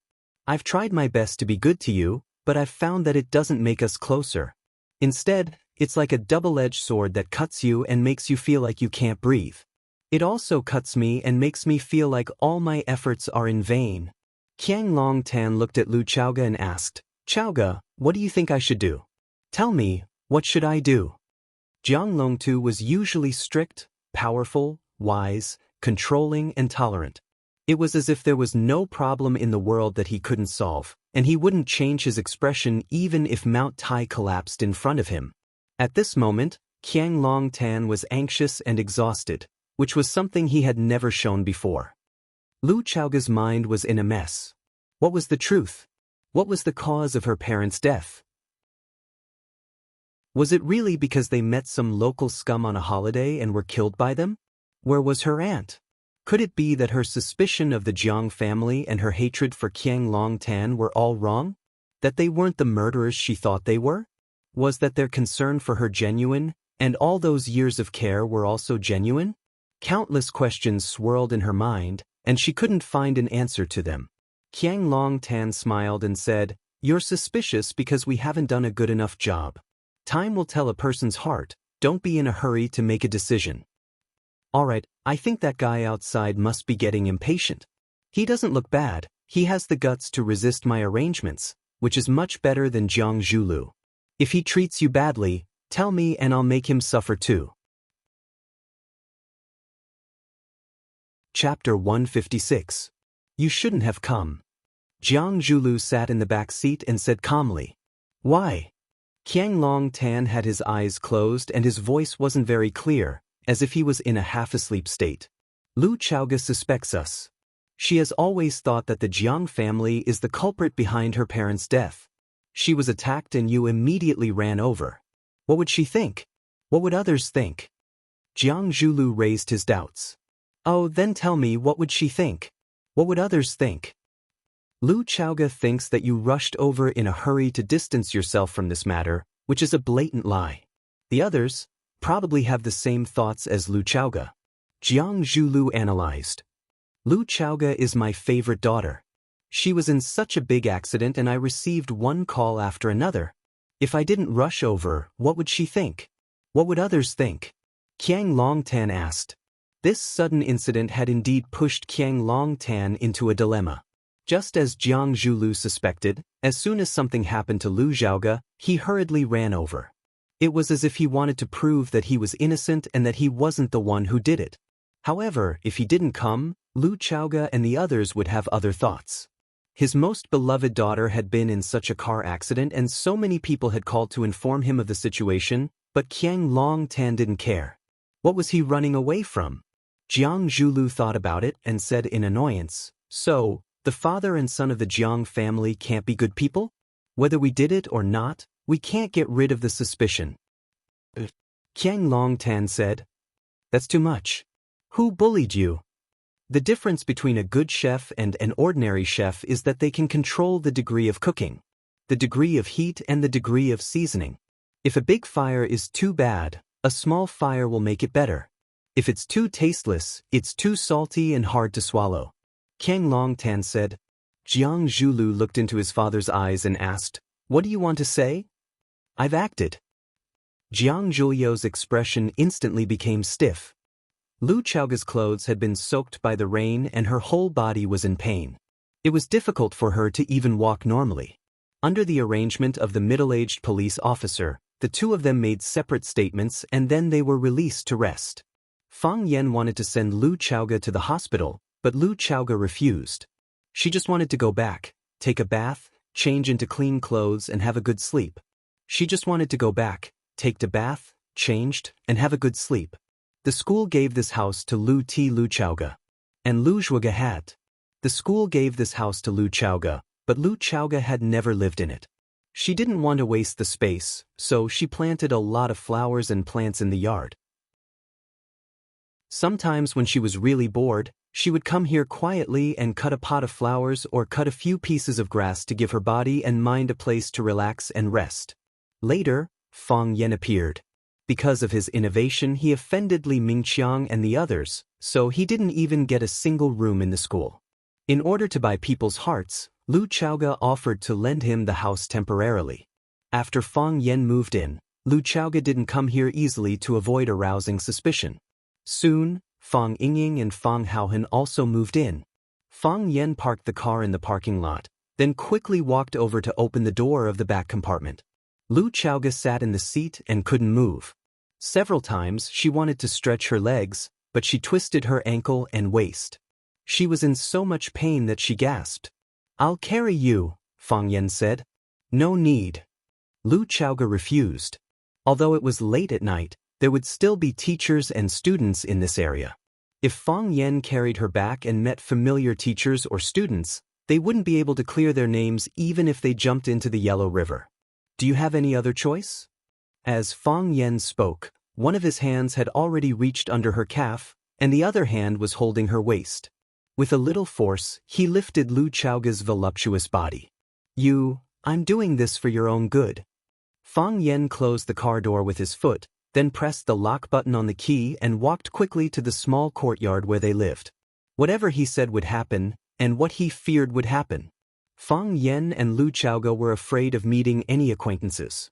They didn't expect to meet Li Mingqiang, who was also coming out of the parking lot, when they just got out of the parking lot. Lu Chauga buried her face in Fang Yan's chest, pretending that no one could recognize her. Fang Yan couldn't avoid it, so he could only smile at Li Mingqiang awkwardly. Li Mingqiang was stunned for a moment, then he walked quickly to Fang Yan and asked, "Mr. Fang, did you just come back from outside? What's wrong with Principal Lu? Are you okay?" Lu Chauga really wanted to die this time. Fang Yan also felt that this old guy didn't know how to speak. At this time, couldn't you pretend that you didn't recognize who this woman was? Did you have to expose him in public? Principal Lu's leg was injured. He can't walk. Fang Yan explained. "Injured? Is it serious? Do you want to send him to the hospital?" Li Mingqiang asked with a worried face, as if his important family was injured. Fang Yan looked at him with doubt, and immediately understood his mind. Fang Yan was able to negotiate with Zheng Tiancheng successfully, thanks to the video provided to him by Li Mingqiang's son, Liang. At that time, Liang recorded the video just to please Zheng Guodong, but he didn't expect to be interrupted by Zhu Jian, who suddenly rushed in by mistake. At that time, the scene was too chaotic, and Liang forgot about the video. Later, when the incident broke out, and Zhu Jian was wronged and left, Liang didn't dare to take out the video. For some reason, he didn't destroy the video. Later, on the top of Xinsha Mountain, Zheng Guodong, Liang, and Chen Tao were killed, and Fang Yan went down with a rattan rope to rescue them one by one. From that time on, Liang and Chen Tao's attitude towards Fang Yan changed, but because of this, there was a gap between them and Zheng Guodong. The distance between the three people was getting farther and farther. After Fang Yan found Liang and Chen Tao, he did some ideological education work, and Liang finally gave the video to Fang Yan. At that time, he gave Fang Yan a 500G hard disk. When Fang Yan took it, he was shocked, thinking that Zheng Guodong was so heartless that there was so much evidence in the hands of Liang. Later, when he opened it, he found that it was just a video of a few minutes. Out of the same mentality, he walked into Zheng Tiancheng's office with the 500G hard disk. When Zheng Tiancheng took the hard disk, his heart was probably beating very fast, right? Although Fang Yan didn't admit it, it wasn't difficult for Zheng Tiancheng and Zheng Guodong to guess the source of the video. Li Mingqiang lost Zheng Tiancheng's trust, and his position as the head of teaching was in jeopardy. Zhu Jian, who had been expelled from the school, returned in a high-profile manner and became his assistant. This arrangement made him even more worried. Therefore, it was a very urgent matter to find another life-saving thigh to hug. However, in the whole of Rosefinch Secondary, did he have any other choice? Now, it was not strange that he treated Fang Yen and Lu Chaoge like this. It's not serious. I just need to apply some medicine, Fang Yen said. Lu Chaoge didn't say anything. Since she didn't say anything from the beginning, she might as well keep silent. If she spoke at this time, it would be easier to fall into an awkward situation. Hurry up and apply the medicine, Li Mingqiang said. I have some golden chrysalis muscle-nourishing powder at home. It is said that it was personally made by the Dr. King Qin Luo, using wild golden chrysalis. I will go back and get it.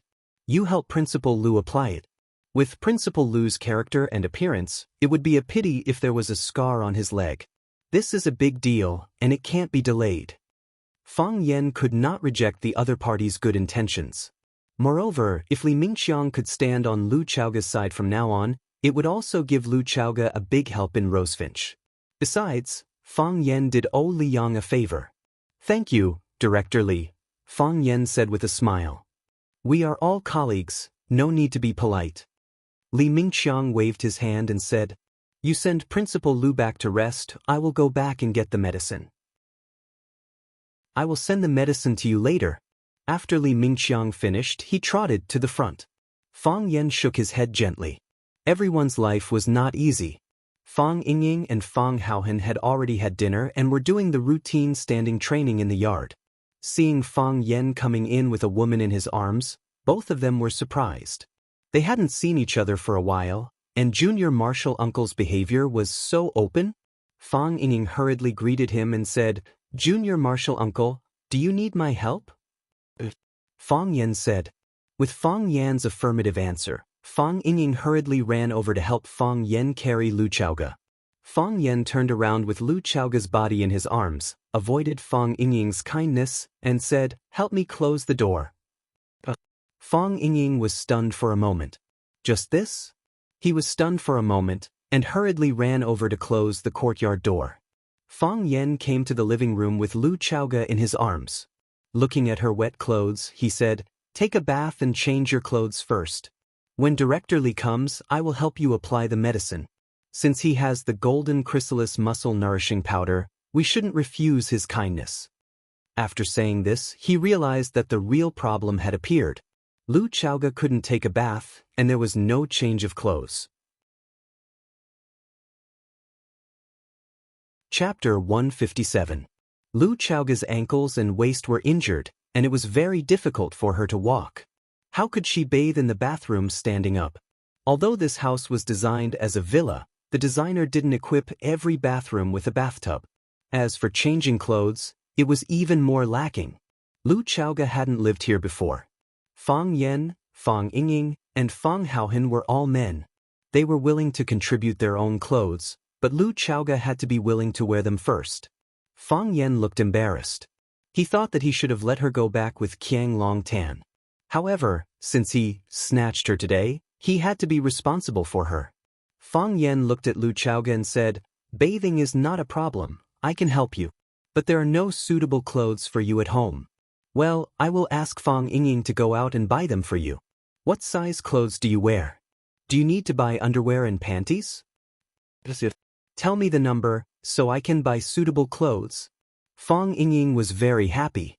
After coming out, not only could he see beautiful women, but he could also buy underwear and panties for beautiful women. It was still more promising to follow Junior Marshal Uncle. Lu Chaoge looked at Fang Yen strangely, but she didn't answer his question. You look at me like this. Do you not want to answer, or are you embarrassed to answer? Fang Yen thought for a while and said, It seems that you are embarrassed to answer. It doesn't matter. We have a lot of contact. I also have some superficial understanding of your figure. I will go out and buy clothes for you later. It shouldn't be too far off. Lu Chaoge still didn't speak. She didn't know what to say. Such a private topic of women made her very embarrassed. On the other hand, even if she felt that this topic was weird, she couldn't refuse it completely. She really needed a clean set of clothes to change out of her drenched, torn clothes. Li Mingqiang came very quickly. Not only did he bring along the golden chrysalis muscle-nourishing powder made by the physician king, he also brought along 2 old ginsengs. It was said that it would take 100 days for the tendons and bones to recover. Since Principal Lu was injured, he needed to eat something nutritious to nourish his body. Not only did Principal Lu need to nourish his body, but Fang Yen also felt that he should nourish his brain. Recently, he had been doing too much brain work. He felt that his IQ was not enough. Therefore, he accepted Li Mingxiang's kindness very quickly.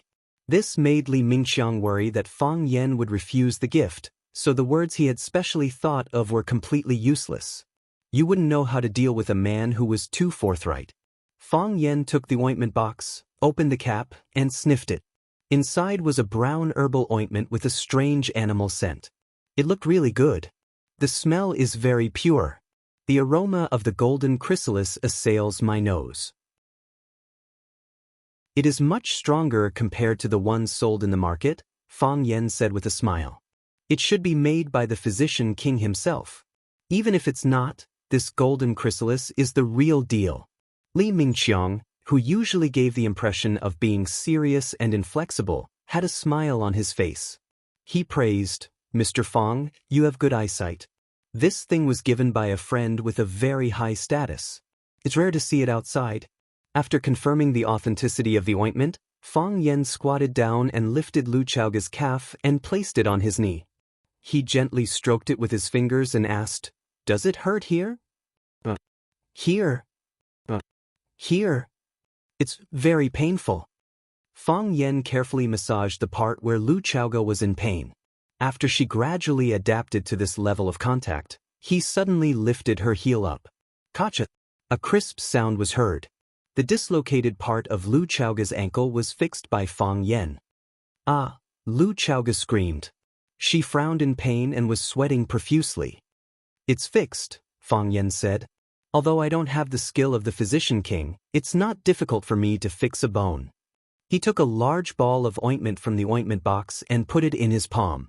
Then he covered the injured part of Lu Chaoga's foot with it and gently massaged it again.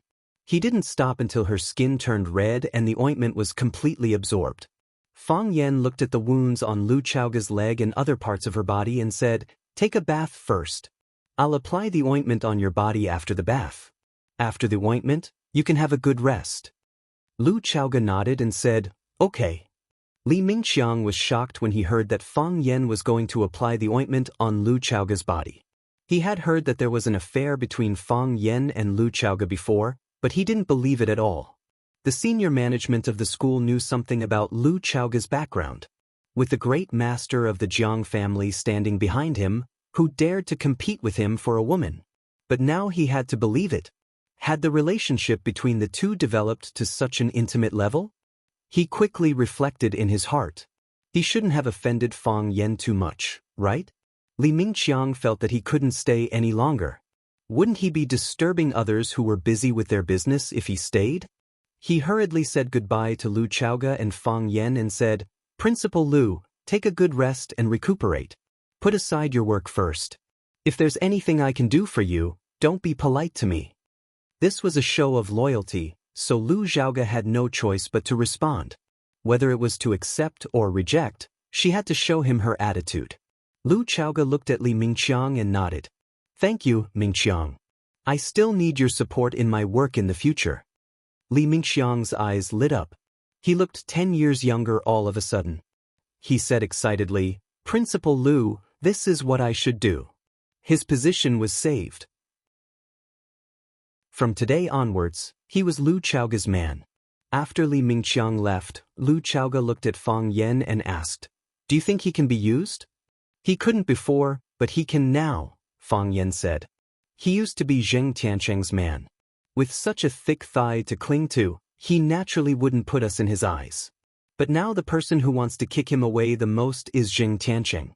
So, he can only cling to your thigh." "Cling to your thigh," Lu Chaoga said. To be able to successfully negotiate with Zheng Tiancheng and send his son to the juvenile detention center, it either proves that you have a background, or you have something on Zheng Tiancheng. What reason does he have not to stand on your side? "He's our thigh," Fang Yen said with a smile. "Rest for a while." I'll go buy clothes for you. After buying clothes, I'll help you bathe. Or you can ask Fang Yingying and Fang Haohen to help. I'll wait for you to come back. Lu Chaoge said while gritting her teeth. She secretly regretted it. Why did she agree to come back with this scoundrel? Fang Yan smiled and said goodbye to Fang Yingying and Fang Haohen. He asked the two brothers to take care of Lu Chaoge and then went out to do some shopping. Fang Yingying ran to Lu Chaoge and said, Principal Lu, do you want some water? Thank you. Lu Chaoge said. Thank you. Do you want to drink it or not? Fang Yingying asked. Lu Chaoge felt depressed and wanted to vomit blood. She heard these two guys called Fang Yen and Junior Martial Uncle. It seemed that they were from the same sect. What was the saying again? If you're not a family, you don't enter the same door. Their character was so despicable. Seeing that Lu Chaoge didn't speak, Fang Yingying urged, Principal Lu, you have to give a definite answer. Do you want to drink it or not? Lu Chaoge said. Fang Yingying turned around and shouted, Hero, pour water. So, the dull Fang Haohen really ran to pour water. The chubby Fang Yingying still stood in front of Lu Chaoge and refused to leave. He asked innocently, Principal Lu, are you the leader of Junior Martial Uncle? We're friends too. Junior Martial Uncle's friend. That's our little martial aunt. Fang Yingying said happily. Little martial aunt, can you find us a job? You see, Hero and I are so big. It's not a good idea to stay at home all day, right? Lu Chaoge collected her thoughts and looked at Fang Yingying seriously.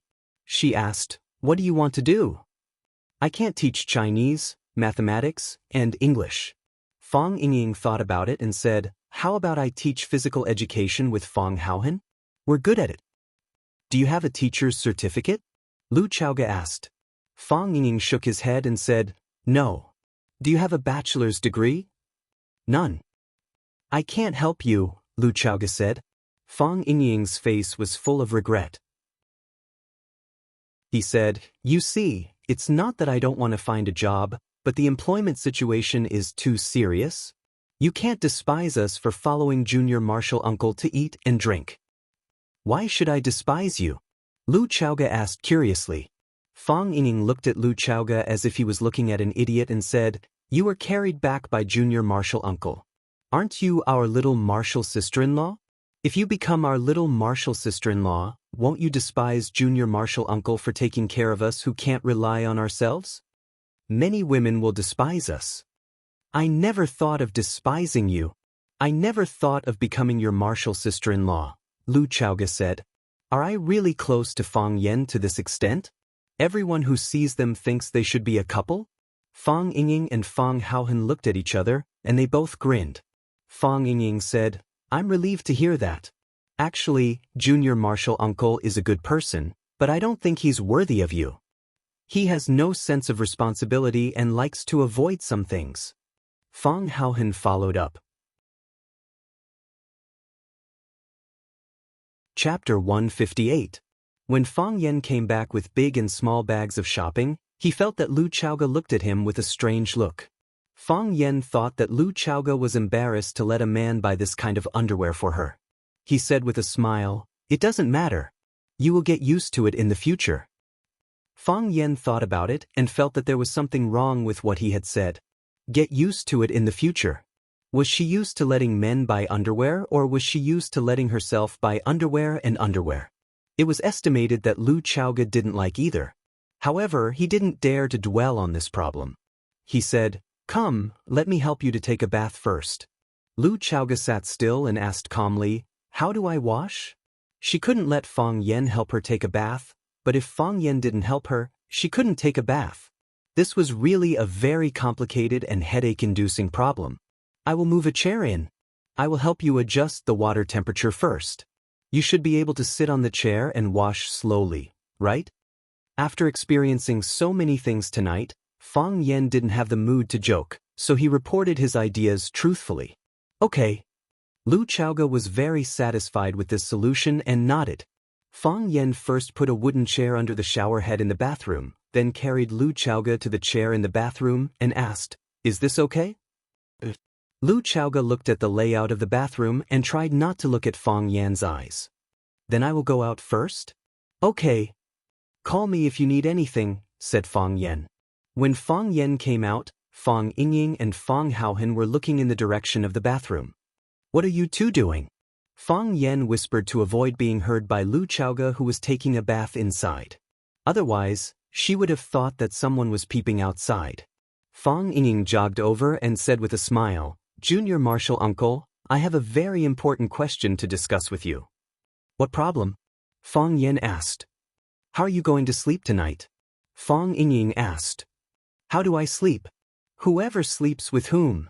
Who's sleeping with who? Fang Yingying explained even more clearly. Fang Yan stared at Fang Yingying and said, What do you mean?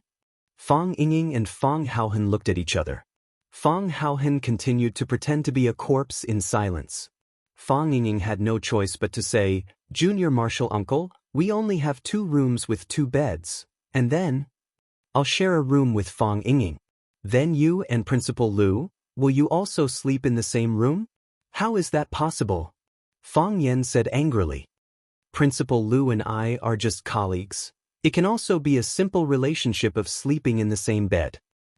Fang Yan slapped Fang Yingying's head and said angrily, Fang Yingying, how can you have such an idea? Why are your thoughts so wretched? The men of our Fang family practice martial arts and are indomitable. They are the real heroes who protect the country. I didn't say that I can't be wretched. Fang Yingying said with a sad face while holding his head. Besides, this problem is urgent. We must solve it as soon as possible. Otherwise, when Principal Lu comes out, where will we put her? There is another solution. You sleep in a room alone. Principal Lu will sleep with us. You will definitely not agree. Fang Yan stared at Fang Yingying and sneered. Fang Yingying had a bad premonition and said, Junior Martial Uncle, what do you want to do? Fang Yingying, when you and Fang Haohan first came, didn't you say that you only need a place to stay? I can satisfy you of that. Not only can I let you stay, but I can also let you sleep. I don't care if you sleep in the living room or on the roof. Anyway, you have to give up your room. Fang Yan said very strongly. Junior Martial Uncle, you know that Fang Haohan and I don't like to take a bath. Our room smells. It's not suitable for you or Principal Lu to sleep in. Fang Yingying wanted to save the situation. It doesn't matter. Principal Lu will sleep in my room and I will sleep in your room. My nose is stuffed recently, so I probably can't smell anything. If it doesn't work, I can put 2 moongrass pills into my nostrils to purify the air. Junior Martial Uncle, it's decided. Fang Yan said. After listening to Fang Yan's decision, Fang Haohan was very dissatisfied with Fang Yingying. He said in a low voice, Who asked you to speak ill of Junior Martial Uncle behind his back? Now you are getting what you deserve. Fang Yan's eyes were cold and he said angrily, Fang Yingying, what did you say about me? Fang Haohan shut up. Fang Yingying felt that he was going crazy. Don't be afraid of a godlike opponent, but be afraid of a pig-like teammate. Fang Haohan, you idiot, no matter how good your knife skills are, you can't just wave the knife and stab randomly. Don't you know that people will die? After stopping Fang Haohan from speaking casually, Fang Yingying looked at Fang Yan with a flattering face and said, Junior Martial Uncle, how dare I speak ill of you behind your back? Just now when you went out to buy things, Fang Haohan and I casually chatted with Principal Lu. I said that although Principal Lu is beautiful, has a very elegant temperament, a good character, is talented and capable, and knows how to be filial to her parents. But if she wants to be with you, she always feels that something is missing. What is missing? Fang Yan asked. Domineering. Fang Yingying said. Miss Ye's domineering attitude that if you are not convinced, I will beat you until you are convinced. Fang Yingying. Fang Yan stared at Fang Yingying fiercely and said, that kind of despicable, shameless, barbaric, and violent behavior can be considered domineering? Fang Yingying looked at Fang Yan timidly and did not dare to speak. I asked you a question. Fang Yan said angrily. Tell me, is her behavior considered domineering? It is quite domineering.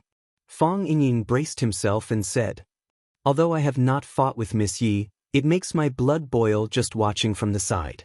Junior Martial Uncle is so powerful, but he was beaten away by her. Fong Haohan stabbed again. Everyone says that she is the #1 master in Jianghu. Fong Yan's face turned white, then red, then purple, and finally returned to its natural color. Fong Yan looked at Fong Yingying and Fong Haohan expressionlessly and said, "I haven't checked your homework for a long time. Tonight, each of you will practice the plum blossom steps 50 times, and you are not allowed to sleep until you finish." Fong Yingying and Fong Haohan's expressions were aghast. Fong Yingying said hurriedly, "Junior Marshal Uncle, it will be dawn by the time you finish the plum blossom steps 50 times, if that's the case." Fong Yan sneered. "Doesn't it solve the problem of who sleeps who?" Fong Yan. Lu Chaoga called Fong Yan's name in the bathroom. "I'm coming," Fong Yan replied. They couldn't afford to set up a morning hall or buy a tomb. There was only an incense table and a black and white photo for people to worship at the door of the rented house. The sparse number of guests came, offered an incense stick, and left after saying a few words of comfort without any warmth. No one was willing to stay for too long. He was just a small security guard. Who would really take him seriously? He was alive and unknown. Even if he died, he couldn't make any waves. This was the fate of most people in the world. Because Lu Jinju was a migrant worker in Huaqing, he had no relatives here. A middle-aged woman cried on the bed, her voice sad and heart-wrenching. A white-haired old woman with swollen eyes was leaning against the corner of the wall. She could no longer make any sound. She was holding a little boy who looked like he had just turned 1 month old tightly in her arms. The little boy was also affected by the surrounding atmosphere. He opened his mouth and screamed. Lu Jinju brought his wife to Huaqing to work to earn money. Lu Jinju's wife got pregnant and gave birth. Lu Jinju's mother came to help take care of the child. Like countless ordinary families, they lived ordinary lives. They were poor and bitter, but when the child cried, laughed, and screamed, it was all their happiness. Lu Jinju died, leaving behind a house full of orphans and widows. The sky was falling. A fat woman wearing a checkered shirt stood at the door and cursed. She shouted with a sharp voice, "You bunch of country bumpkins. What does the death of your family have to do with me? If they're dead, then they're dead. Throw them far away and bury them. What right do you have to set up a mourning hall in my house? You unlucky people, hurry up and move out. Scram as far as you can. I won't refund your deposit. You messed up my house like this. If people find out, how can I rent out my house? Move out immediately. You have to move. If you don't move, I'll get someone to move it for you. Hurry up and move all those broken things away. I feel bad just by looking at them." A middle-aged man wearing a white shirt stood beside the woman. He was comforting her softly, but the woman in the checkered shirt ignored him. She continued to curse loudly. Her sharp and harsh voice told Lu Jinju's wife and mother to move out quickly. A handful of money suddenly appeared in front of the woman. "If they can't shut you up, I'll stuff them into your anus." A cold voice rang in the woman's ears. Chapter 159. The woman in the checkered shirt opened her mouth wide in surprise. She looked at the handsome man in the suit and leather shoes in front of her in disbelief. Although the content of his words is very rude, but the way he gives money is really handsome. The woman thought in her heart. This man was simply her idol, Prince Charming. Of course, probably all women like this kind of idol, Prince Charming, right? "Why do you want to give me money?" the woman asked vigilantly. She liked money, but she knew that not all money could be taken away casually. Moreover, from the way these men dressed, she could tell that they were not so easy to provoke. "I want you to shut up immediately," the man said coldly. "After taking the money, immediately get out of here, as far as you can. Don't let me see you again." Lu Shu, what is there to say to this kind of woman? Jiang Zhulu came over, glanced at the middle-aged woman with disdain, and said, "Quickly send her away." "Aren't I doing this?" Lu Shu said. When Jiang Zhulu and Lu Shu were responsible for clearing the place, Qiang Long Tan, who was surrounded by his secretary and bodyguards, went straight into the rented house. He glanced at the environment of the house. The living room, bedroom, and kitchen were all connected together, piled up in this small single room that was less than 30 square meters. The bed sheet was worn, and the pillow revealed the black cotton inside. In the corner, there was a rolled-up straw mat. It should be someone who wanted to sleep on the floor at night. On the table, there was a half plate of cold cucumber and a small plate of stir-fried vegetables with shredded pork. Those were the leftovers that they were not willing to throw away. Lu Jinju worked in the most high-end restaurant in the city, but the place he lived was so narrow and shabby. The appearance of Qiang Longtan and the others finally attracted the attention of the two women in the room. They looked at the extraordinary Qiang Longtan in the middle of the crowd with astonishment, and wondered when Lu Jinju knew such a big shot. Could it be that he was Lu Jinju's friend? They knew that it was impossible. Lu Jinju was just a small security guard. How could he be qualified to be friends with such a person? Qiang Longtan stood at the door and bowed deeply to the two women. Then he went to the old man's side and sat down, holding the old man's old and withered hand, and said, "Old man, please restrain your grief. Take care of yourself in any case." The old man looked at Qiang Longtan and asked, "Who are you?" "I am Lu's friend." Qiang Longtan said, "My name is Qiang Longtan. River Dragon Pond." The old man thought for a moment and said, "I've never heard Zhuzi mention that he has a friend like you." "Actually, I've never met him before," Jiang Longtan said. "Your son is a very great man. He saved my daughter's life. If it wasn't for him, my daughter might have met with misfortune. Your son is a great man. He saved my daughter's life. If it weren't for him, my daughter might have met with misfortune. I don't know what to do to make you feel better. I just hope that you can get out of this as soon as possible. It's not a good way to go on like this. Your bodies can't stand it." The old man couldn't help crying and shouted, "My son, why is your life so bitter? Xiaobao is still so young. How do you expect us orphans and widows to live? What will happen to Xiaobao in the future?" Qiang Longtan held the old man in his arms and hugged her shoulders. He let her tears and snot smear on his expensive suit jacket. He comforted her, "Old man, don't be like this. Please restrain your grief. My grandson is still young. There is still a long way to go. I hope you can live well. Let's all work hard to let our grandson grow up healthily. Let him go to the best school and let him have a bright future. This is what Lu wants to see, right? He must want his son to become a pillar of the country. Dad is gone. What will happen to Xiaobao? How will he live in the future?" The old man shouted hoarsely and was extremely sad. "There is us. And us. We will be Xiaobao's family in the future," Qiang Longtan said as if he was making a promise. He glanced at the secretary standing next to him and shouted, "Secretary Li." The middle-aged woman in a white uniform immediately came over and handed a prepared envelope to Qiang Longtan. Qiang Longtan put the envelope in the old man's hand and said, "Old man, this is a small gift from me. There is a CITIC Bank card in the envelope. There is 1 million yuan in it." The old man's crying stopped abruptly. The woman lying on the bed also looked at Qiang Longtan with a dumbfounded expression. She couldn't believe what she heard. 1 million yuan? He actually gave them 1 million yuan? 1 million yuan. What kind of concept was that? Lu Jinju's monthly salary was 2,100 yuan. If they wanted to earn 1 million yuan, they would have to live for decades even if they didn't eat or drink. "Why did you give us so much money?" the middle-aged woman asked in a dry voice. "Because of guilt. Although Xiao Lu is gone, I hope you can live a life without worrying about food and clothing. Your child also needs money to grow up. Raising Xiaobao well was Xiao You's greatest wish. It's also ours." Qiang Longtan glanced around and said, "Pack up and get ready to go back to your hometown.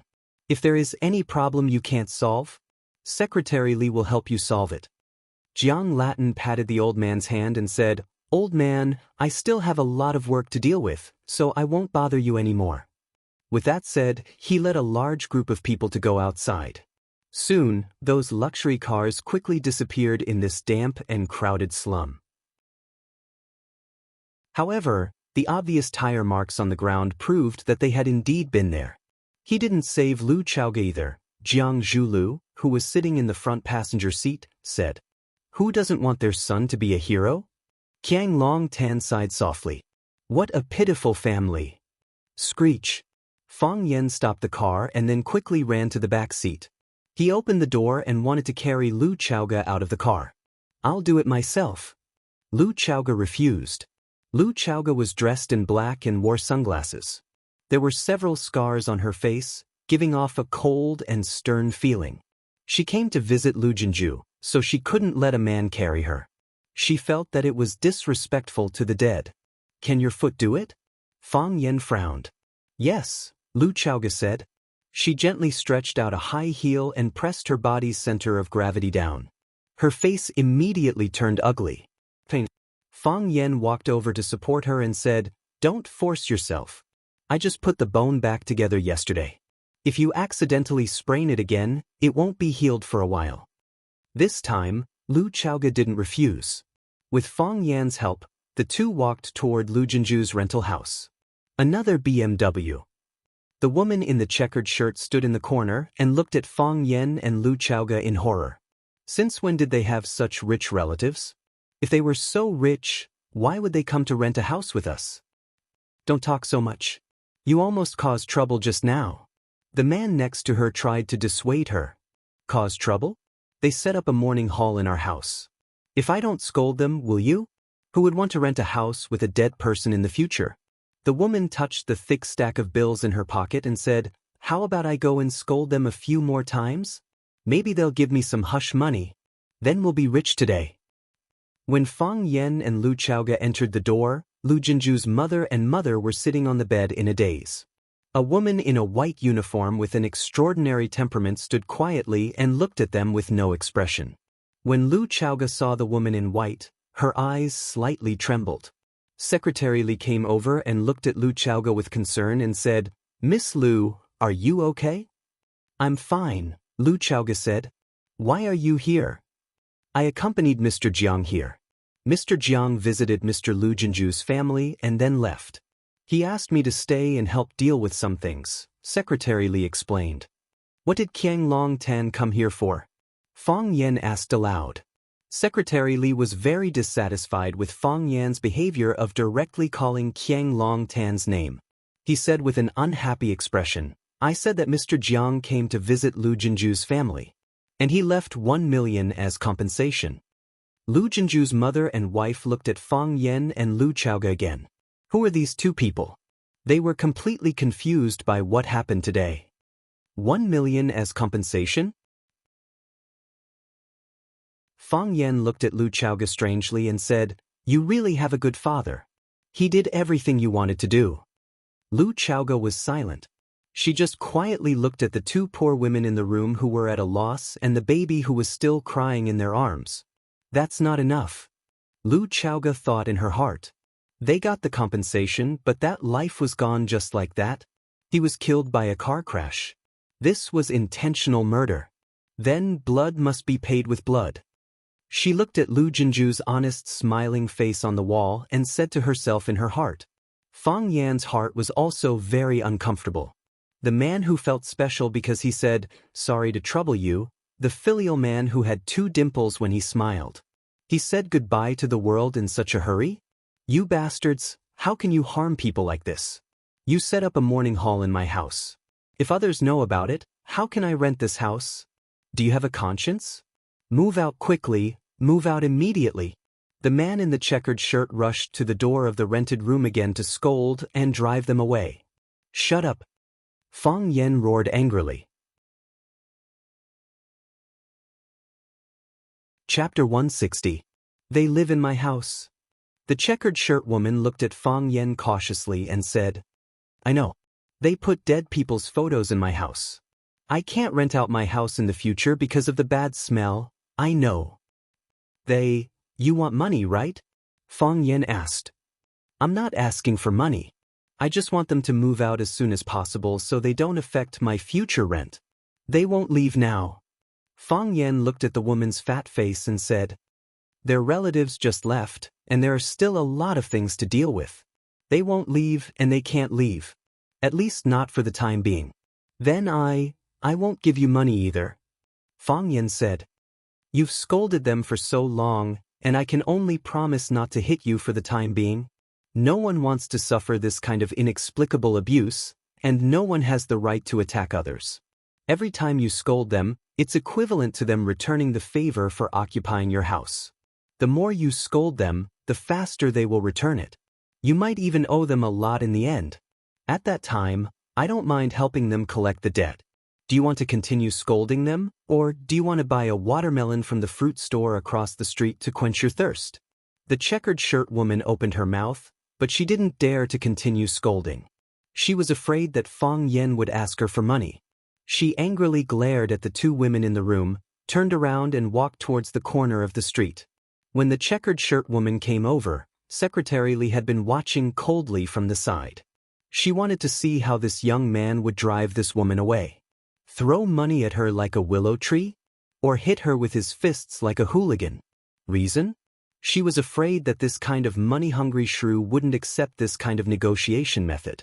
The more gentlemanly you were, the more she would take an inch. She didn't expect that he would use such a strange transaction. What an unpredictable guy. Secretary Li thought in her heart. After the checkered shirt woman left, Secretary Li reported to Lu Chaoga, "Miss Lu, Mr. Lu has just compensated that woman a lot of money." Lu Chaoga nodded and said, "Insatiable greed." She limped to Lu Jinju's wife and said, "I want to say sorry to you, but I also know that it doesn't mean anything to you. What happened doesn't mean it's over. I promised Lu Jinju, and I promise you again now. I will find out the truth, and I will make the murderers suffer the most miserable and cruel treatment. I promise I will do it. As a woman, I know how difficult it is for you right now. Therefore, I will do my best to help you. I'm not trying to express my guilt towards you. I just want to let Lu Jinju leave in peace. Do you want to stay in Huaqing or return to your hometown?" The middle-aged woman thought about it and said with red eyes, "I want to stay in Flower City. I have to work." Xiaobao had to study and live in the city. This is Yuzi's wish and mine. I don't want Xiaobao to be like his father in the future. He doesn't have to be a security guard because he's uneducated, and he can't hold an umbrella for others because he can't get wet. Yuzi is very motivated, but he's very pitiful. "I understand," Lu Chaoga said. "I will get someone to prepare a house for you. It won't be very big, but it will be very close to your workplace. I will give you a job that suits you. I will give you a year of paid leave. You can adjust your emotions and raise your child in this year." After a pause, Lu Chaoga continued, "I will transfer Xiaobao's file to the Longtu Group's senior employees file system. He can enjoy Longtu Group's medical and accident insurance, and he can enjoy Longtu Group's education and entrepreneurship fund. In other words, all of his school fees will be covered by the group. After he finishes his studies, he can use the entrepreneurship fund provided by the group to start his own business. Of course, if he has the ability, he can also stay in the group to work. This is what I can provide for you." Thump. The middle-aged woman jumped off the bed and knelt in front of Lu Chaoga. She hugged Lu Chaoga's calf and cried, Thank you, Miss Lu. Thank you. I will take good care of Xiaobao. I will make sure that Zhuzi will have no regrets. Such kind people." The old lady who was hugging her little grandson was also in tears. "Thank you all for your kind people. I will pray to Bodhisattva every day so that Bodhisattva can bless you with a long life." It was not convenient for Lu Chaoga to bend over, so Fang Yen quickly squatted down and pulled the middle-aged woman up. Secretary Li walked in front of Lu Chaoga and said, "Miss Lu, Mr. Jiang asked me to escort them back." "Did you hear that?" Lu Chaoga pointed at the middle-aged woman and said, "She wants to stay. She wants her child to live in Huaqing. She wants her child to receive a better education in Huaqing. I will help Lu Jinju fulfill his unfulfilled wish." Secretary Li smiled awkwardly and stood to the side without saying anything. As the car slid on the highway, Lu Chaoga, who had been silent for a long time, suddenly said, "Is it fair?" What? Fang Yen, who was driving, did not understand what Lu Chaoga meant. "It's not fair." Lu Chaoga sighed softly. Lu Chaoga had many injuries on her body. In addition to the inconvenience of walking, there were also many cuts on her face. She had no choice but to take a few days off from school to rest at home. At the very least, she had to wait until the wounds on her face were better. Otherwise, when she went to the office, people would think that Lu Chaoge and Fang Yen had a conflict and started fighting. After the car stopped, Fang Yen quickly walked to the back seat and helped Lu Chaoge out of the car. Just as they were about to return to the courtyard where they lived, a surprised shout came from behind. Fang Yen. Fang Yen turned around and saw his grandparents standing not far away, looking at him. The person who had just shouted was his grandmother. Grandpa was carrying a shopping bag in his hand. There were vegetables and meat in it. They should have just come back from shopping at the supermarket. Grandpa, Grandma, did you go shopping? Fang Yen asked with a smile. Grandma walked quickly to Fang Yen, but her eyes were smiling at Lu Chaoge. She said, "Where did you two go?" "Principal Lu is not feeling well. I sent her to the hospital," Fang Yen said. Lu Chaoge looked at Fang Yen with dissatisfaction and thought, "I didn't go to the hospital. Who wants to be told that they went to the hospital?" Grandma was anxious and asked with concern, "What's wrong with little Lu? Where is it? What happened to little Lu's face? How did you get hurt like this?" "I accidentally fell," Fang Yen said. Lu Chaoge did fall, but it wasn't an accident. He was pushed down by him. Of course, he couldn't explain the details to Grandpa and Grandma. There were many things that could only be borne by young people like them. Grandma got closer and looked at the wound on Lu Chaoge's face carefully. She said, "Why does it look like it was scratched by someone?" Fang Yen said with a smile. "Who dares to scratch our Principal Lu?" Grandma's eyes changed when she looked at Fang Yen. She asked with a serious expression, "Fang Yen, tell me, did you do it?" Fang Yen had a feeling of being hit by a stick. "Grandma, are you my biological grandmother? How can you doubt your grandson like this? How could your grandson do such a thing? How could I have the guts? How dare I shave Principal Lu's face like this? Fang Yen, how could you do such a thing?" Grandma said angrily. "The Fangs taught you to fight all day, but didn't they teach you how to read and write? Our Lu family is a family of scholars. Respecting women is the most basic virtue. You actually used force on a woman. Can you still be considered a man?" "Grandma, I didn't," Fang Yen hurriedly explained. He didn't dare to bear the bad reputation of hitting a woman. His grandma was a talented student in Peking University's Faculty of Arts. She was a famous feminist when she was young. Grandfather Lu had such a strong personality, but in private, he was also tamed by her to be docile and obedient. If he left such a bad impression in her heart, he wouldn't be able to raise his head in front of her for the rest of his life. More importantly, he wouldn't be able to eat the food she cooked in the future. "How could I hit a woman? I like them so much. You ask Principal Lu. You ask Principal Lu what's going on?" Grandma looked at Lu Chaoge and asked, "Little Lu, tell me, what's the matter with the injury on your face? Did Fang Yen shave it?" Lu Chaoge said. Look. Fang Yen was amused. "How could I do such a thing? Fang Yen only pushed me down, that's why I got hurt," Lu Chaoge said. Fang Yan's eyes widened. "Oh my God, I pushed you down to save you. You can't bite the hand that feeds you. Fang Yen, you really disappoint me." Grandma was furious.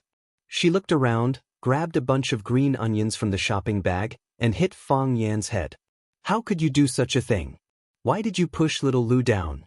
This is worse than shaving your face."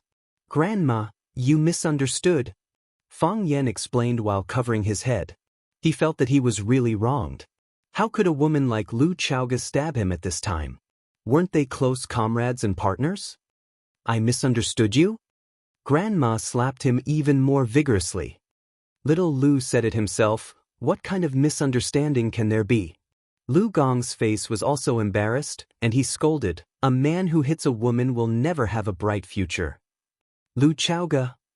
Fang Yen roared angrily. "Little Lu, don't speak up for him." Grandma held Lu Chaoge's hand and comforted her. "If you don't teach him a lesson, he'll be even more lawless in the future." Lu Chaoge looked at Fang Yen and said, "He pushed me down to save me,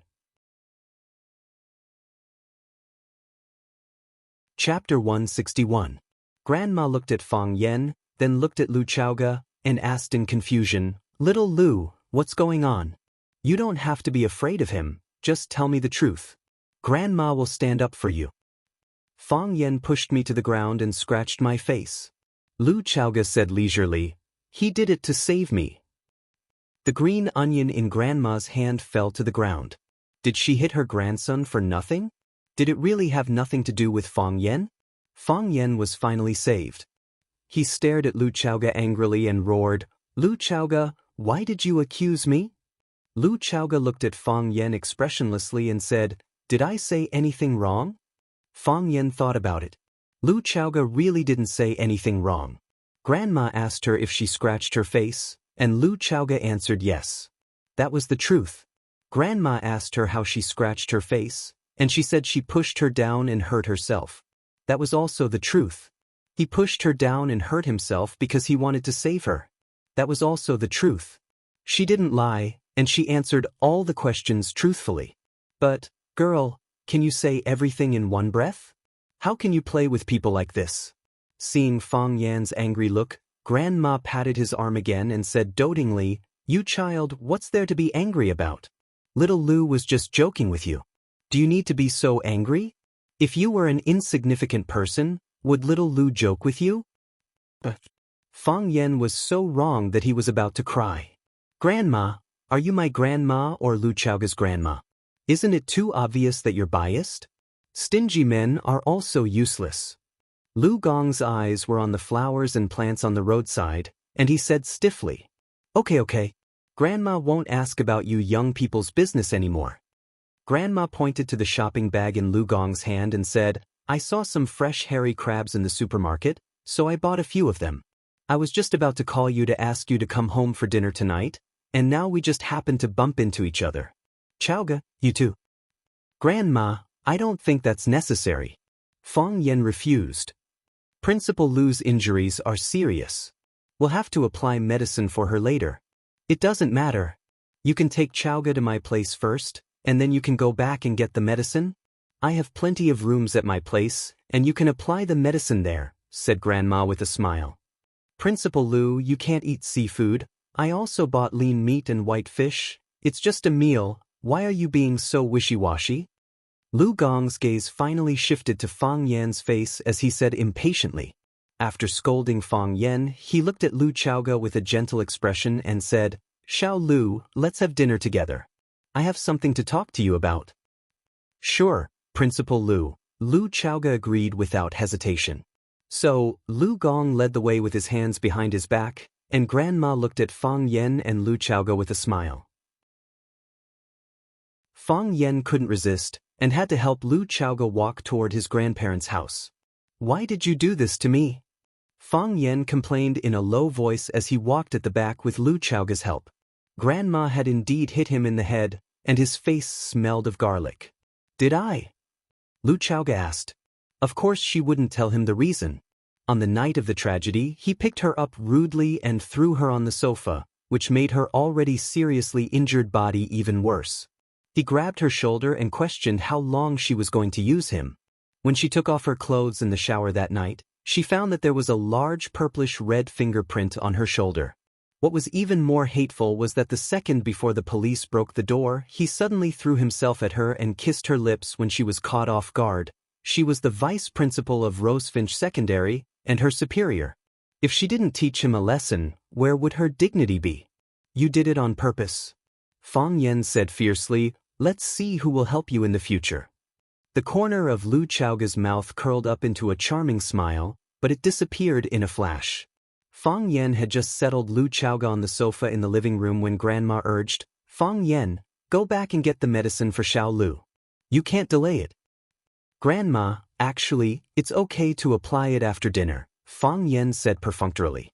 Lu Chaoga did need to apply the medicine, but the time to apply the medicine was after the shower every night. He just didn't want to listen to Grandma's nagging, so he found an excuse to refuse to come here for dinner. At this time, he really didn't want to go back to get the medicine for nothing. "How can that be?" Grandma pulled Fang Yan up from the sofa. "Hurry up and get the medicine. This is a big deal." What if I get disfigured because of the delay? When Fang Yen left helplessly, Lu Gong looked at Lu Chaoga and said, "How's the school work?" "It's fine," Lu Chaoga said. "That's good." Lu Gong nodded with relief. "Is it difficult?" "Everyone takes care of me. Communicate more. They will understand," Lu Gong said. "I'm not good at communicating. That's why I invited you back."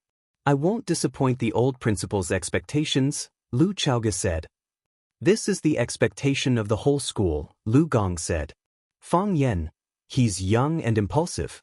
He's smart, but he's lazy and lazy. You have to urge him more." "I will." Lu Chaoga nodded. "If he bullies you..." Lu Gong thought about it and said, "Tell Grandma." "Fang Yen is very good," Lu Chaoga said. She understood the deeper meaning of the old principal's words. "As long as you say it's good," Lu Gong said. He stood up and said, "I'll go check the kitchen." As soon as Lu Gong entered the kitchen, his wife grabbed his arm and glanced at the living room. She whispered, "Is Fang Yen really together with little Lu?" Lu Gong said with a straight face, "What's there to be surprised about? Little Lu is good. It's Fang Yan's good fortune to be able to be together with her. He found a treasure," his wife said. "I'm just afraid that Fang Yen doesn't know how to cherish it and does things that make people angry." "Why are you, an old woman, getting involved in the matters of young people?" Lu Gong said with his eyes wide open. "You're not getting involved?" "I'm not getting involved." Lu Gong turned around and was about to leave. After taking 2 steps, he turned back and said, "Have a good talk with that brat. Tell him to be more mature in the future." "Damn old man, you're so stubborn." Grandma grinned. Qiang Longtan's office was very simple. As the chairman and the actual controller of the Longtu Group, his office conditions were worse than some of the deputy directors in the group. He was even worse than some department managers. The office space was less than 30 square meters. There was a wooden desk and a wooden chair. Behind him was a row of bookcases against the wall. The bookcases were filled with all kinds of books. Other than that, there was nothing else. Most of the time, Qiang Longtan would sit in his office and read. When he read the most interesting parts of the book, he would pick up his pen and make comments in the middle of the book. Since Qiang Longtan loved books, the company's senior and middle management liked to read as well. Moreover, they all liked to borrow books from Qiang Longtan. Qiang Longtan did not reject any of them. Of course, Qiang Longtan had a rule. When borrowing a book, he would specify the return date. After reading the book had to be returned on a regular basis. Then, everyone would discuss the content of the book together. It was a happy and harmonious atmosphere. Whether this habit of borrowing books was sincere or just to please, only the person involved would know. The senior management of the Longtu Group knew that there was only one senior manager who had not borrowed a book from Qiang Longtan. That was Lu Jing, the chief engineer of the Research and Development Department. Lu Jing was a veteran employee of the Longtu Group. It was said that when the company had just started, there were only 9 people in the company, and he was one of them. The others were either the general managers of major departments, or the capable ones who had been promoted quickly were now the deputy directors of the company. Of course, Lu Jing was not doing badly. For an energy company, the Research and Development Department was the core industry of the group. It was the most important department. All the other departments were actually serving the Research and Development Department. Therefore, Lu Jing did not borrow books from Qiang Longtan. Although everyone felt that he was a little pedantic, or even an idiot, Qiang Longtan had never expressed any ill will towards him. His position was as stable as Mount Tai. As Qiang Longtan was reading a reference book, The History of Huaxia written by the Japanese, someone knocked on the office door. "Come in," Qiang Longtan shouted without raising his head. His gaze was still on the open page of the book. The office door was pushed open silently. Secretary Li walked in and said, "Chairman Jiang, Lu Gong wants to talk to you." "Lu Jing?" Qiang Longtan closed the book and said, "He's a rare guest. Let him in." "Yes," Secretary Li replied, turned around, and left. When the office door was pushed open again, a middle-aged man in a white coat appeared in front of Qiang Longtan. His face was full of sideburns, and his hair was messy as if he had not washed it for a month. Lu Jing closed the office door behind him and stood at the office door, chuckling. This scene was both surprising and strange. A company's senior management had entered the boss office, but he did not say a word and only grinned foolishly. What kind of logic was this? Chairman Jiang, I'm here to borrow a book from you, Lu Jing said with a chuckle. Crash, Qiang Longtan pushed the chair away and stood up. He looked at Lu Jing with a serious face and said, Old Lu, what do you mean by this? Aren't you slapping my face? Qiang Longtan? We've known each other for so many years, and you're playing this game with me? Lu Jing still chuckled and said, I can't help it. These days, if you want to be promoted, get rich, and save your life, you have to say a few good words and stuff your head in your pants. What else can I do? Lu Jing, what do you mean by this? Qiang Longtan shouted sternly. Chapter 162. Lu Jing wasn't intimidated by Qiang Longtan's anger. He kept that infuriating smirk on his face and said sarcastically, What do I mean? In order to save my little life, I came to flatter you, Jiang Longtan, just like those other fellows who borrowed books from you to get promoted and become rich. What's wrong with that? What? Am I not good at flattery? Or am I not polite enough? Is that why you're not going to lend me books? I used to be the only one who didn't want to borrow books from you, but now I'm the only one who doesn't want to borrow books from you. It'll be interesting if people hear about it. Qiang Longtan stared at Lu Jing coldly and said, What? Are you suspecting me of what happened to Chaoga? Who else could it be? Lu Jing didn't bother to hide his emotions and his dark beard quivered as he spoke. Who benefited the most from Lu Mingtu's death? Now, if Lu Xiaoga were to die, who would benefit the most? The one who benefits is the murderer. Is there a need to doubt that? Lu Jing, don't slander me. Qiang Longtan bellowed. The three of us have known each other for a long time, and I see you and Mingtu as my best friends. I've never tried to profit from my friend's death. I'm sad about what happened to Mingtu, but I had nothing to do with it. Plus, you know what happened to the company back then, don't you? Mingtu died so suddenly that we had to put our research and marketing plans on hold for the time being. It was a huge loss for me as well. What did I gain? What did I gain? Of course you did. Lu Jing sneered. How big was Longtu Group back then? How big is it now? At that time, Longtu Group was jointly owned by you and Lu Mingtu. Now, it has become the Jiang family's private property. If this isn't a benefit, then what is? The reason why the Longtu Group has developed to such a scale today is because I, Qiang Longtan, have been working hard and doing my best for so many years. It's also because countless Longtu people have fought by my side and contributed selflessly. The Longtu Group's current achievements are due to luck and it's inevitable. This is the reward for the hard work of me and all the people of Longtu. Qiang Longtan, I know you're eloquent and I can't win against you. I just came to tell you something. I can stop pursuing what happened to Lu Mingtu. I can't do anything about it, but I'm warning you, don't touch Lu Chaoga. If anything happens to Lu Chaoga, I won't forgive you. Lu Jing pointed at Qiang Longtan and threatened. Impudent! Qiang Longtan roared. Lu Jing, do you know what you're doing? Of course I do, Lu Jing said. I also hope you know what you're doing. Lu Jing, Chairman Jiang, do you have anything else to say? You're fired, Qiang Longtan said. Lu Jing looked at Qiang Longtan and laughed. He laughed so hard that tears and snot came out of his eyes. Qiang Longtan, oh Qiang Longtan, I knew you're not a good person. Lu Jing pointed at Qiang Longtan and laughed so hard that he almost couldn't breathe. You hypocrite, you really are a villain. You're a butcher who talks about morality and loyalty. You're a kind-hearted killer. You got rid of Lu Mingtu in order to monopolize power. Now, in order to cover up your crimes, you want to kick me away. Ha, you say we're your best friend and brother. Qiang Longtan, is this how you treat your best friend and brother? Lu Jing took out a folded piece of paper from the pocket of his white coat and walked in front of Qiang Longtan. He slapped the paper on Qiang Longtan's desk and sneered, Qiang Longtan, I know you're capable of doing anything. So, I've already written this resignation letter. You don't need to kick me out, I'll resign myself. Now, can I leave? Friend. Qiang Longtan pointed at the door and shouted. You're on your own.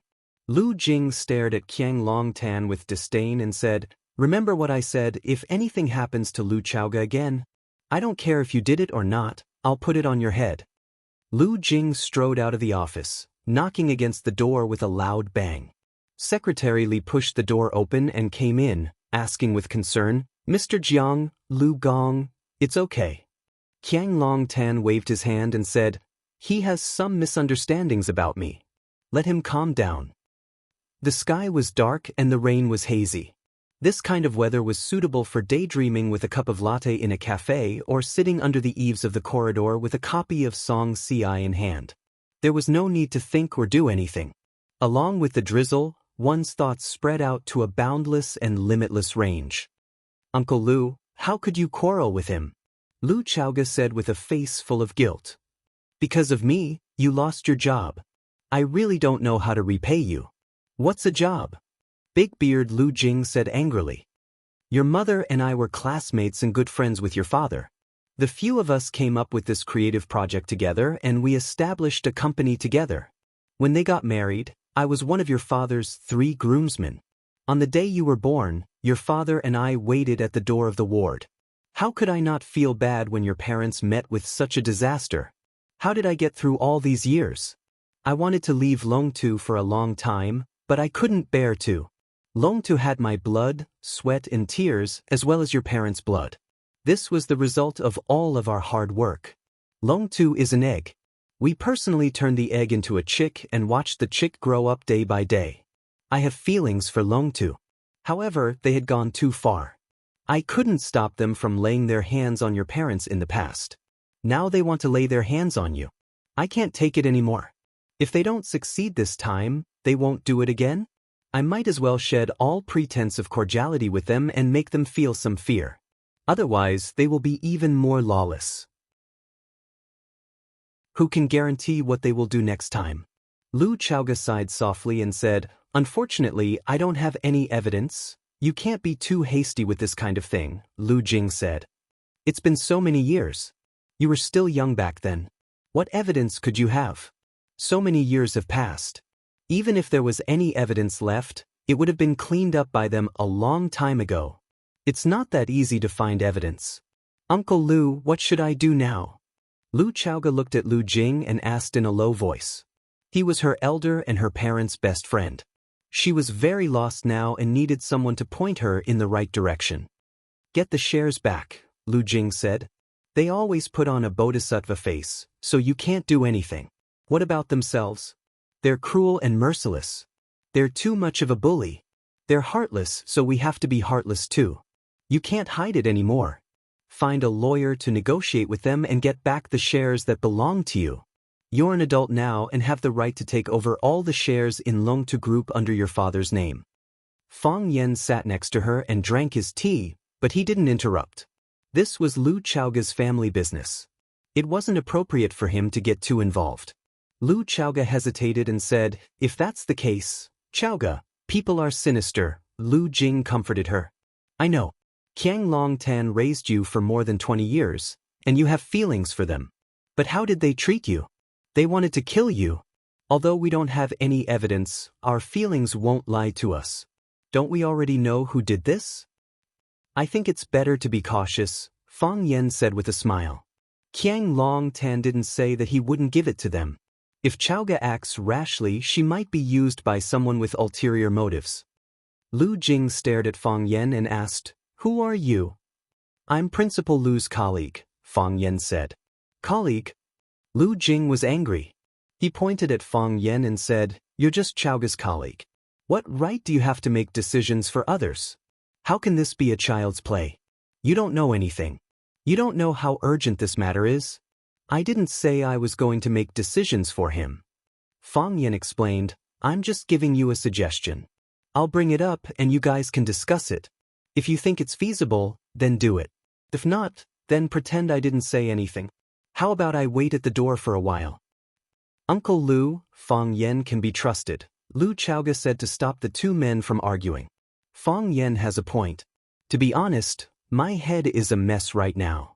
Who did this to my parents? Who wanted to hit me that night? There's no evidence, no clues. If I fall out with the Jiang family, it won't be good for them, but what good will it do for me? If I fall out with the Jiang family, it'll be a huge blow to Longtu Group. Just like Uncle Lu said, Longtu Group is your blood and sweat, and it's also my parents' blood and sweat. All these years, I've never done anything for it, but I can't tarnish its reputation. Soft-hearted. Lu Jing sighed. Just like your parents. If your parents had listened to me back then, they wouldn't have died tragically in a foreign land. Lu Chaoga's face turned pale. She asked anxiously, Uncle Lu, what do you mean by that? If anyone knew the truth, the person in front of her would be one of them. Even Fang Yan's nerves were stirred by this sentence. Could it be that Lu Chaoga's parents had encountered the same difficult choice back then? If that was the case, then who had forced him into such a situation? Fang Yan felt that the fog was about to dissipate, and the twilight of the truth was waving at them not far away. Chapter 163. The raindrops were like pearls, falling densely, as if they would never stop. The banana tree in the corner was thick and vigorous. Its leaves, which were bigger than grass fans, were blown off by the strong wind. A few pots of cacti were still exposed in the rain, using their tenacious vitality to resist the bad weather. In this restless afternoon, there were bound to be some restless events. Lu Jing took a sip of tea, looked at the rain outside, and said, "This terrible weather. I wonder when the sky will be clear. People are going to grow mold." The two audience members, Lu Chaoga and Fang Yan, had no intention of continuing the conversation. They hoped that Lu Jing could quickly get to the point instead of talking nonsense. Lu Jing's expression became sad, just like the continuous rainy season that made people feel depressed. There are times when teeth bite the tongue, not to mention two men with different life backgrounds. When Longtu was first established, Qiang Long Tan provided the capital, and your father provided the technology. Qiang Long Tan held 51% of the shares of Longtu Group, and your father held 49%. At that time, your father felt that he had too much and wanted to reduce his shares, but Qiang Long Tan stopped him. Qiang Long Tan told your father that this was a technical company, and that technology was the soul and life of Longtu. He said your father deserved more. Of course, it was their honeymoon period at that time. I heard these things from your mother, because I had not entered Longtu Group at that time. You should know that the core project of Longtu Group is the Rubik's Cube. The Rubik's Cube is mainly used to support some high-tech projects, including ships, warships, or submarines. The Rubik's Cube is your father's work. Your parents had always wanted to commercialize the Rubik's Cube. They hoped to reduce its development costs so that it could be popularized in all aspects of people's lives. For example, computers, mobile phones, home televisions, and other electrical products that require energy. He hoped to bring about a revolution to replace new energy sources. This is the great ideal and ultimate goal of every researcher. However, Qiang Long Tan hoped to rely on it to get a super order from the military. He hoped to completely militarize the Rubik's Cube. In other words, he wanted to develop its power to the extreme, and as for the cost, the military would pay for it anyway. Then, the conflict between the two sides arose. It was when their argument was at its most intense that I entered Longtu Group. I was personally invited to the company by Qiang Long Tan. He hoped that there would be another scientist to compete with your father, so that he would know his position, and not blindly compete with him, the actual controller. For a long time, my relationship with your father was not harmonious. Your father was a stubborn man, and I was the person chosen by Qiang Long Tan. I had to act with him to gain his trust. But, from the bottom of my heart, I agreed with your father's choice. The two of us even privately imagined the widespread civilian market of the Rubik's Cube and the impact it would bring to the world. We quickly became friends. Of course, your mother and I have been friends for a long time. Because the research on the Rubik's Cube has encountered a technical problem, both for civilian and military purposes, it can only be temporarily shelved. The relationship between Qiang Long Tan and your father has been restored. There is no conflict of interest. In my opinion, they are even closer than before. If that's the case? Lu Chaoga clenched her fists. Why did they still attack them? I don't know. Lu Jing shook his head. Maybe there are a lot of details I don't know. I only know that after your parents worked overtime for several months, Qiang Longtan said they should go out for a walk. They chose to go to the place they always wanted to go and never came back. Silence. There was a long silence. Lu Chaoga's face was expressionless, but her hands that were holding the teacup were trembling slightly, as if she was going to crush the teacup in her hands. Fang Yen took the teacup from Lu Chaoga's hand and patted her knee gently. He looked at Lu Jing and said, "You also persuaded Principal Lu's father, Mr. Lu and Jiang Zhulu, to part ways?" Lu Jing's face was a little unnatural as he said, "I did persuade him. Since everyone is not happy with each other, why do we have to eat in the same pot? With Mingtu's ability and the patent of the Rubik's Cube, he can do well anywhere." Unfortunately, Mingtu refused. He said that since he had chosen to cooperate with Qiang Longtan, he would not easily abandon his teammates. But, did he choose the right teammate?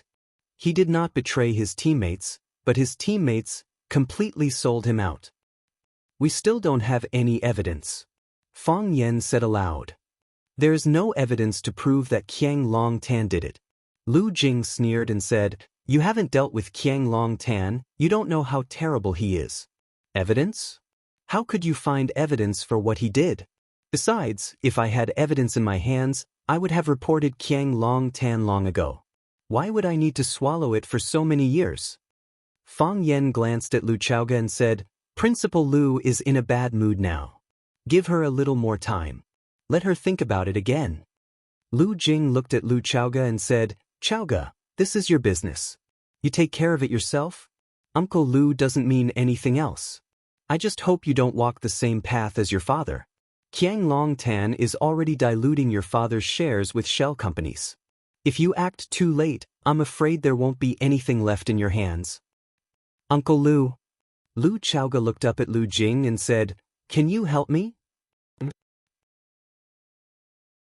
Lu Jing looked at Lu Chaoga in surprise. "I've always wanted to help you. I used to be able to provide you with some information. But I have no power or position now, and I'm just a stranger to Longtu Group. What can I help you with? Although you've resigned from Longtu Group, you can be my representative. Help me set up a legal team and negotiate with Qiang Longtan. Help me get back everything that belongs to me. Chaoga, I've always been in the technical field, and I really can't do this. You should find another trustworthy person." Lu Jing refused. His expression was sincere and his tone was sincere. "Only you," Lu Chaoga said. "You're the only one I can trust and the right person to do this. Uncle Lu, I'm counting on you." Lu Jing gritted his teeth and said, "I don't know much about economics, but I know how to negotiate with Qiang Longtan. Thank you," Lu Chaoga said gratefully. After discussing the details, Lu Jing stood up and said goodbye to Lu Chaoga. Lu Chaoga couldn't stand up to see him off because of her legs. Fang Yen walked him to the gate of the small courtyard. Lu Jing opened the umbrella and said to Fang Yen, "It's raining heavily outside. Let's go back." Fang Yen stood at the threshold and said with a smile, "It's raining heavily outside. Take care. Let's go." Lu Jing waved his hand and walked into the rainforest. Because of the accumulation of rain on the ground, Fang Yen could clearly see that his shoes were soaked as soon as they touched the ground. Fang Yen closed the gate and walked back to the living room. He sat down next to Lu Chaoga, who was staring out the window in a daze, and said, "Are you in too much of a hurry?" "Yes, I am," Lu Chaoga said. "You believe that Qiang Longtan did it?" "Right now, all the evidence points to him as the target. Everyone is telling me that he's the murderer." Lu Chaoga said, "Yes." Fang Yen thought for a while and said, "It's like it's been arranged." "It's like it's been arranged," Lu Chaoga said. "It looks like the pot of water is about to boil. So, I'll pour another bucket of oil into it. Let's see what kind of chemical effect it will have by pouring oil into boiling water." Fang Yan's body leaned weakly on the sofa and he said, "It must be wonderful, right? I hope that their patience isn't too good. I hope that they won't hide it for too long, Lu Chaoga said. I hope that it'll be a quick revenge. Lu Jing lived in an ordinary apartment in a residential area, which was very different from his status as a senior manager of Longtu Group. After all, due to the popularity of the energy sector in recent years, even the income of some department managers was enough to buy a villa around Shisha Mountain. He parked his old Honda that he had driven for several years in the open-air parking lot below the apartment. Just as he was about to open the door and get out of the car, the phone in his pocket rang. He picked up the phone and saw that it was an unfamiliar number. After answering the call, he asked, "Who is this?" Did she agree? A man's voice came from the other side of the phone. She agreed. A hint of a smile appeared on Lu Jing's lips. Even the most vigilant cat has its moments of napping. Very good, the man said. I have a present for you. What present? Look up, the man said. Lu Jing was sitting in the car. The car did not have a sunroof, so he could not see anything when he looked up. So, he pushed the door open and took an umbrella from the back seat. Just as he was about to get out of the car to check, a large object fell from the sky. Lu Jing was still holding the large black umbrella in his hand. The umbrella cloth covered his entire body, and he could only tilt the umbrella to see the sky above his head. His eyes were narrowed into slits, and his beard was wet from the splashing rain. The sky was still dark, and the rain was already heavy. Rumble! Thunder roared and lightning flashed. The blazing white lightning tore through the sky, lighting up the dark and oppressive sky like a bright lamp. With the help of that flash of light, Lu Jing finally saw clearly what the thing that was flying towards him was. It was the metal water tank that the property management company had installed on the roof to store water for the tenants. Yes, it was the large water tank that Lu Jing had once touched with his own hands.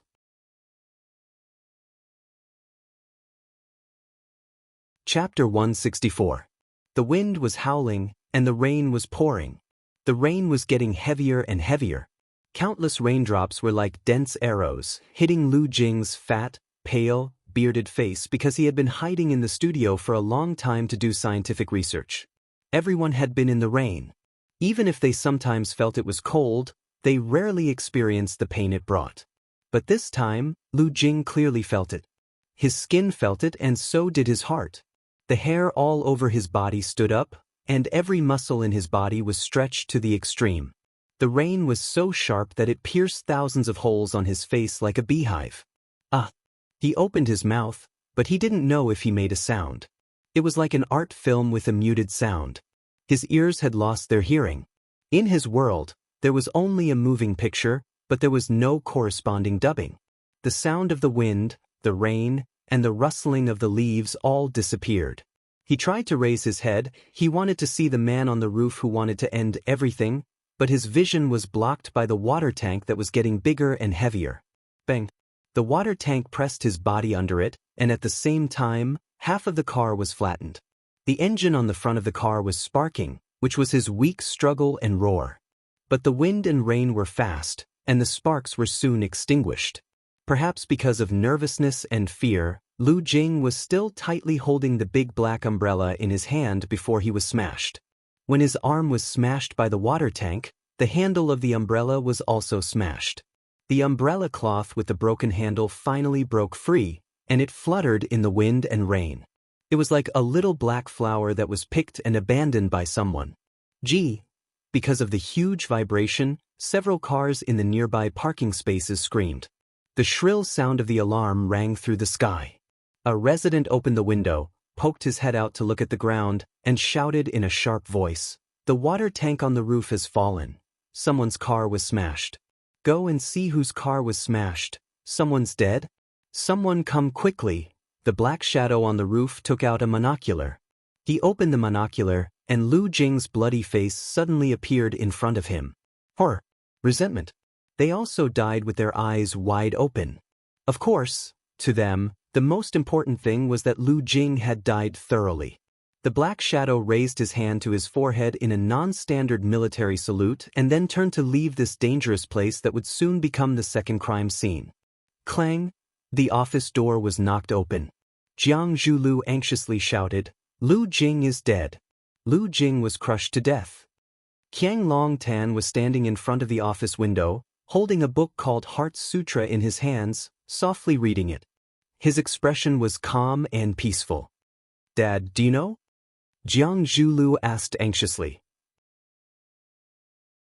"Lu Jing is dead. He had just run into your office and quarreled with you. You had just fired him, and he died." Qiang Long Tan closed the book, turned around and glanced at Jiang Zhulu. "I know," he said. "Lu." Jiang Zhulu looked at his father, who was so calm that it was almost eerie, and said, "You don't have any other reaction?" "What kind of reaction should I have?" Qiang Long Tan asked. "We've known each other for many years. Lu Jing is a good person," Qiang Long Tan said. "He's one of the few friends I have. When Lu Mingtu died, I recited the Heart Sutra to him. Now that Lu Jing is gone, I also recited the Heart Sutra to him. I hope they can pass away peacefully, without any pain or conflict of interest in Elysium." "But aren't you afraid of the gossip outside?" Jiang Zhulu said, flustered and exasperated. "I just came back from outside. Many people are saying that this matter has something to do with you. They also said that I did it?" Qiang Long Tan asked calmly. "Yes," Jiang Zhulu said. "They said that you're cutting off dissidents. First, you got rid of Lu Mingtu, and now you got rid of Lu Jing. In order to achieve your goal of single-handedly controlling the Longtu group." Qiang Long Tan smiled and said, "If that's what I'm trying to do, isn't this a little too much?" Jiang Zhulio's face was ashen with anger, but Jiang Longtan had a calm look on his face. It was as if the death of a person was just an insignificant matter. At this moment, he realized that compared to his father, who usually didn't talk much and kept silent most of the time, he was still too inexperienced. Jiang Longtan held the Heart Sutra and carefully stroked the rough surface with his palm. He said, "They are forcing me. They're forcing me. Dad, call Chaoga and tell her to come home for dinner," Qiang Longtan said. Lu Chaoga had injured her leg and had asked for a few days' leave from school. But Fang Yan's hands and feet were all right, so he had to go to class as usual. Fang Yan's Chinese class was now a beautiful sight in the school. Ever since Class 1 followed the trend and began to carry out situational teaching, the other Chinese teachers no longer put on airs and began to think of ways to make their classes more lively. They tried their best to arouse the students' interest in participating and improve their learning abilities. Moreover, the bet between Fang Yan and Class 1's language teacher, Zhang Yu, had been spread throughout the school by some people with ulterior motives. The students of the two classes would compete in the next final exam to determine their overall score and average score. The loser would have to read an apology written by the winner on the school radio. Zhang Yu was a well-known teacher at Rosefinch, while Fang Yan was the most popular teacher in the school. One was a model of old-fashioned teaching, while the other was a practitioner and promoter of fancy teaching. The final exams were in a week. Who would be the real champion? Who would win the real honor? This time, it wasn't just a competition between Fang Yan and Zhang Yu's abilities, but also a question of which was more suitable for survival, the traditional way of teaching or the new way of teaching. Most people favored Zhang Yu, because Zhang Yu was a senior teacher in the school. More importantly, his students were the cream of the crop. In terms of overall quality, the students of Class 1 were far better than those of Class 9. Class 1 is doing a pre-exam simulation, and Zhang Yu has given us 14 test papers to help the students guess the questions.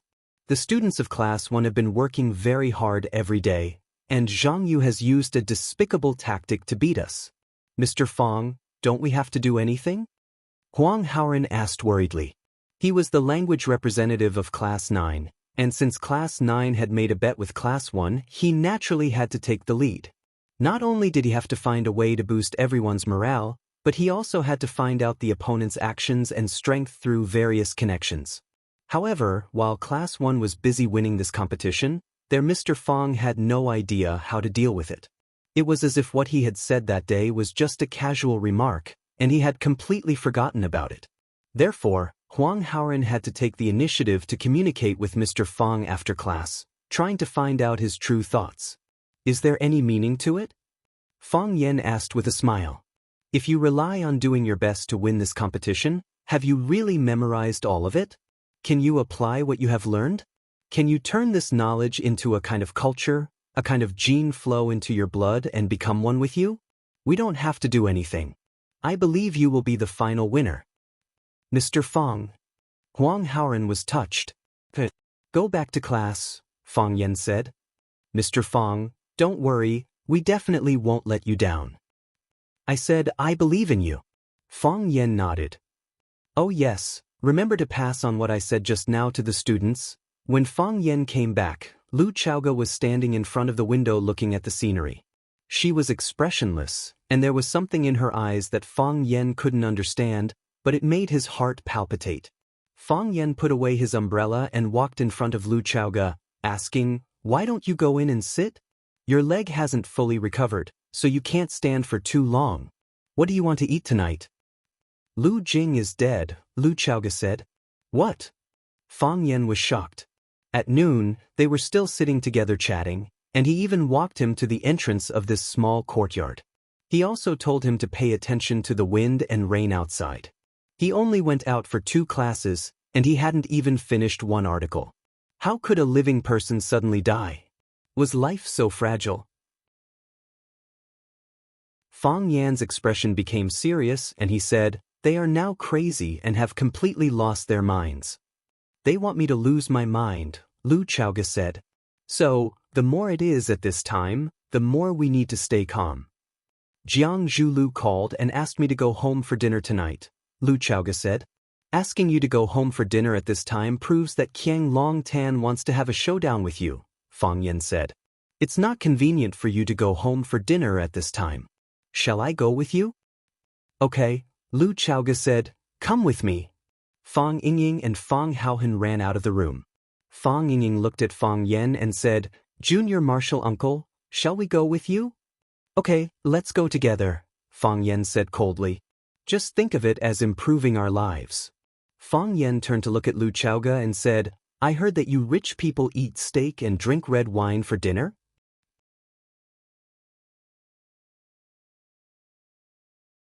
Chapter 165.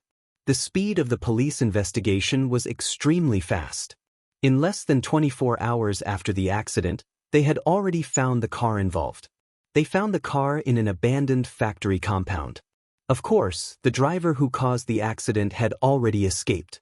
That night, there was a heavy rain, which was the most natural cover. The rain had washed away many important traces, and even the tire tracks had disappeared. This had indeed increased the difficulty of solving the case. The car owner's information was also found. The car owner's name was Han Dongxing, and he was the boss of a small construction team. He parked the car at the entrance of the construction site, and then stayed in the construction site to play cards with the workers. He had no idea that his car was lost, and he didn't know that his car had become an accomplice to a serious murder in the short period of time it was lost. Because there was a card player who testified for him, Han Dongxing's suspicion of the crime was cleared. But who stole his car? This was still an unsolved mystery. The senior police officers in the police team compared the video that was taken when the car was driving. They found that the driver in the driver's seat was wearing a black shirt, a black hat, and a black mask. There was no way to restore his true appearance. Moreover, because the weather was too bad at that time, with the howling wind and heavy rain, the video was too blurry. It was difficult to even tell whether the driver was a man or a woman. You can't find any clues? Fong Yan asked. We can't find any clues, said Wang Dezhong, who was in charge of the case. Because this case involved Lu Chaoge, Jiang Zhulu had informed the leaders of the Huaqing Municipal Public Security Bureau. With the pressure from above, the police officers didn't dare to slack off. They also gave full respect to Fong Yan and Lu Chaoge who came to question the case. But this is only temporary.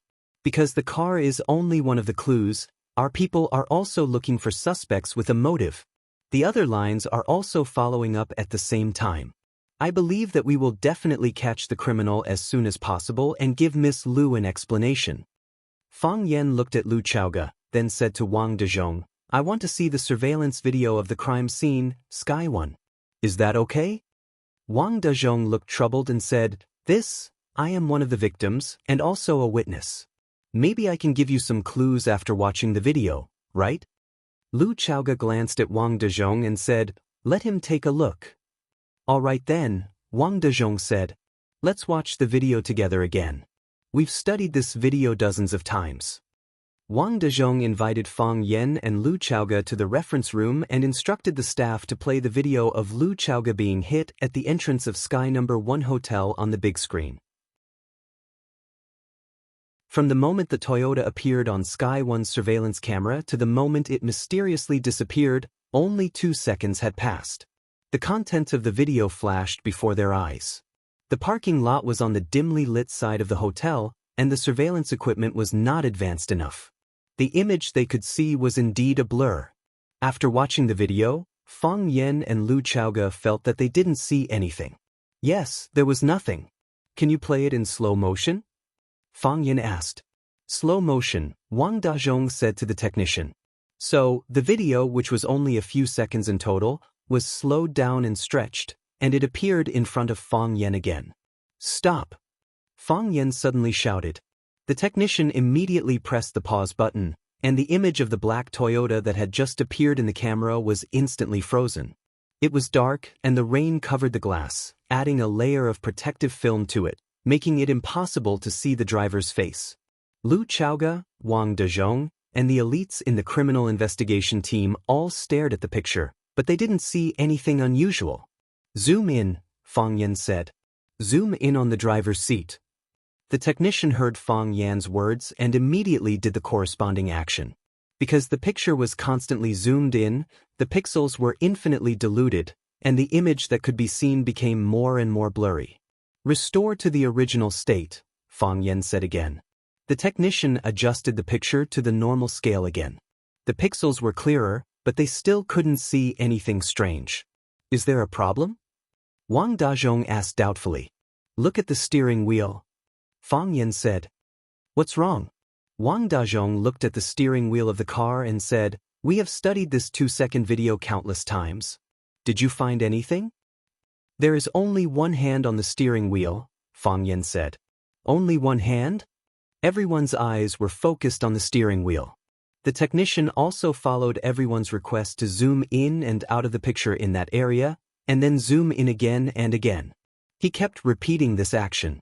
Under Fang Yan's reminder, everyone found that there was indeed only one hand on the steering wheel. "Does this mean anything?"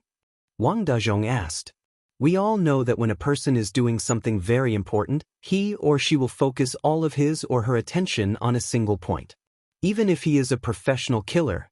The wind is so strong, the rain is so heavy, the vision is so blurred, and the wheels may slip at any time. In order to improve the success rate of the mission, shouldn't he hold the steering wheel with both hands at the same time?" "He is a disabled person?" Wang Dezhong asked in disbelief. Their detective work had never gone in this direction. They never thought that a disabled person would have such a deep hatred for Lu Chaoga that he would insist on killing her with a car. Fang Yan nodded. A disabled person. Rain was the city's natural cleaner. After a heavy rain, the whole city looked clean and green. Huaqing was a little chilly in November. Lu Chaoga put on a long windbreaker, Fang Yingying and Fang Haohan put on sportswear, and Fang Yan tied a plaid scarf around his neck. He was not cold, but he felt that it was more artistic. Lu Chaoga still could not drive, so Fang Yan became her full-time driver. Under Lu Chaoga's guidance and the navigation, Fang Yan finally parked the car in front of the Jiang family's house. Hearing the car horn outside, the housekeeper opened the door. Seeing Lu Chaoga get out of the car, the housekeeper greeted her warmly. "Miss Lu, you're back. Madam didn't go out to play mahjong today. She's been waiting for you." Lu Chaoga nodded and walked to the living room with Fang Yan's help. Rin Jin was watching TV on the sofa in the living room. Seeing Lu Chaoga come back, she greeted her with a smile. "Chaoga, you're back." "Auntie Rin." Lu Chaoga greeted Rin Jin with a straight face. "Chaoga, come sit here." Rin Jin walked up to Lu Chaoga, held her hand and said, "Let's sit and talk for a while. Your uncle and Zhu Lu are still at the company. They said that they have an emergency meeting." "Chaoga, Where have you been these days? Your Uncle Jiang came back and said that you had a car accident, and I was scared. Why didn't you come back to tell me about such a big thing like a car accident? Do you know how worried I was? Your phone is always turned off. It really makes me anxious. Are you hurt? You have a few cuts on your face.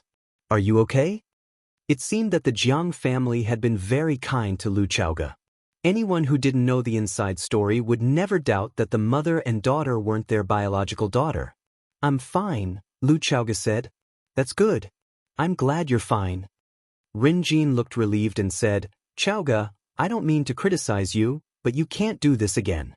You have to discuss it with everyone, and you can't bear it alone. Aren't we a family? Don't be so polite to us. I will. This incident has also taught us a profound lesson. Chaoge, you have to be careful when you make friends from now on.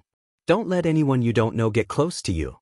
In this world, there is no lack of those toads who want to eat swan meat, people who want to reach the sky in one step. It's too hard to work. Who doesn't want to reap without sowing? You can't judge a book by its cover. Some people are willing to do anything to achieve their ulterior motives. You're still young and inexperienced, so you don't understand. Some people lie for money, some for sex, and some for feelings. What's the point? It's all for their own financial ends. From beginning to end, Rinjin didn't even glance at Fang Yan or Fang Yingying and Fang Haohan, who were standing on either side of him. She treated the three of them like they were invisible, and her attitude affected the nanny as well. According to the rules of the house, the nanny had to make tea for the guests as soon as they arrived, but should she make tea or not? Rinjin ignored Fang Yan, Fang Yingying, and Fang Haohan, but when she chatted with Lu Chaoge, she attacked and condemned Fang Yan with every word she said. In her heart, Fang Yan was just a schemer who was like a toad lusting after a swan's flesh for no reason. For some reason, she was filled with hostility towards Fang Yan. Fang Haohan glanced at Fang Yan, then at Rinjin. Taking Fang Yingying's arm, he said, Hero, I'm hungry. I want to eat. Then let's fill our stomachs, said Fang Yingying. Hence, Fang Haohan went over to the coffee table, picked up the glass that Rinjin had been drinking tea from, took a big bite out of it, and started chewing.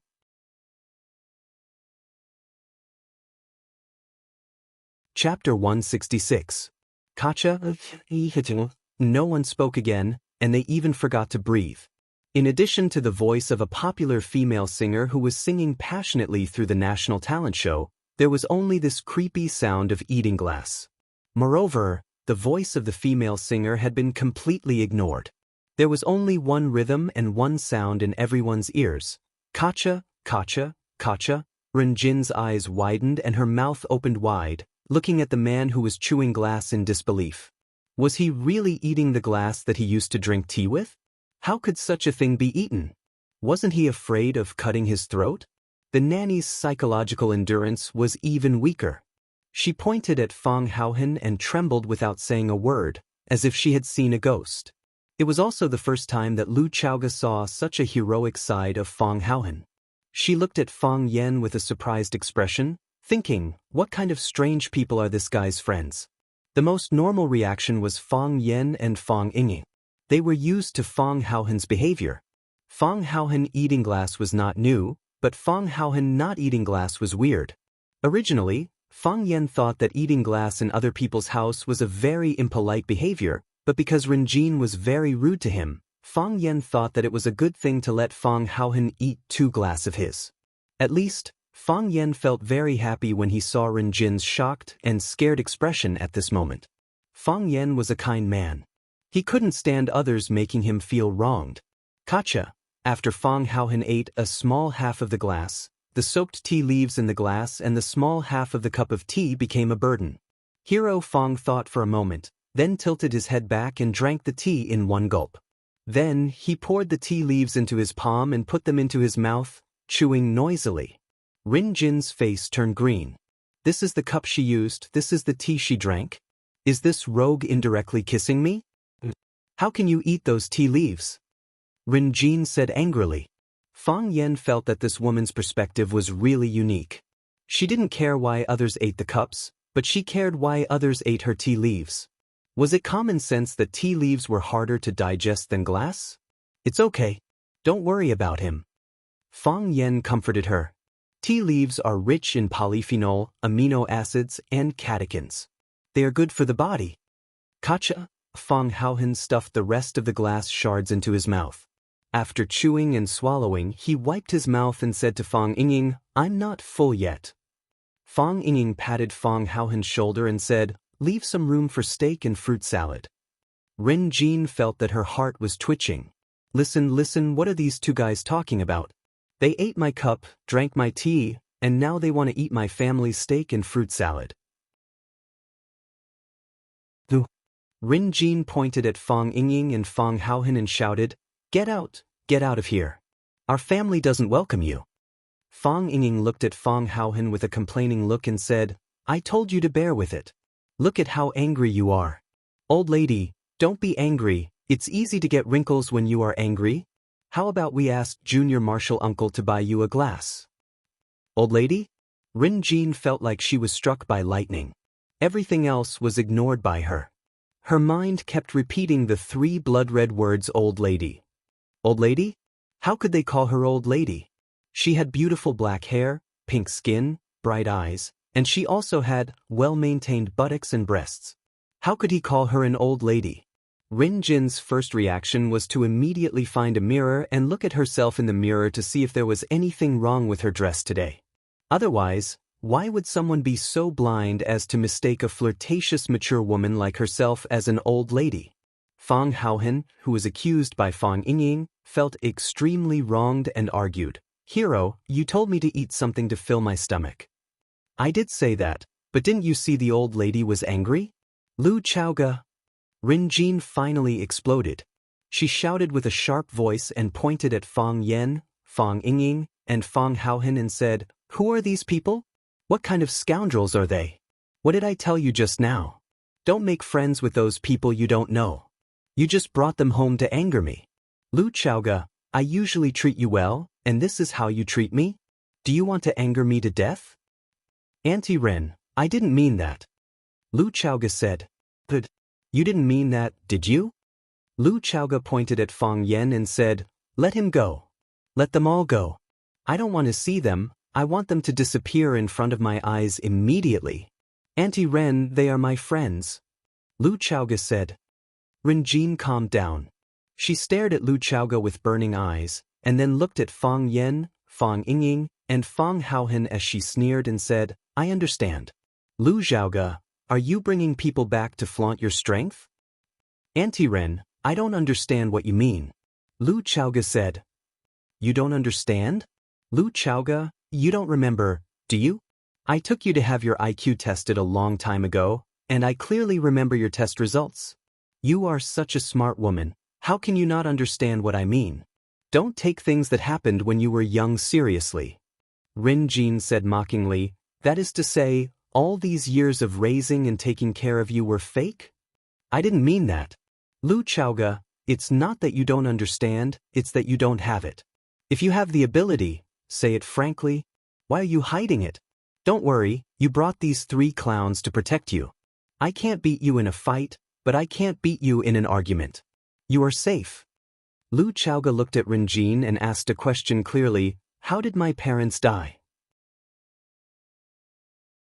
Rin Jin was speechless. Lu Chaoga said softly, "It's useless to tell you." "Lu Chaoga." Rin Jin looked angrily at Lu Chaoga and said, "I understand. You have always hated us, always suspected us. You always thought that we killed your parents. Am I right? You suspect the people closest to you? Your mind is really vicious. No wonder you always put on a dead face, no wonder you always ignored us, no wonder you didn't want to come back after you went abroad, no wonder you didn't want to accept when I wanted to betroth you to Jiang Zhulu to make us closer.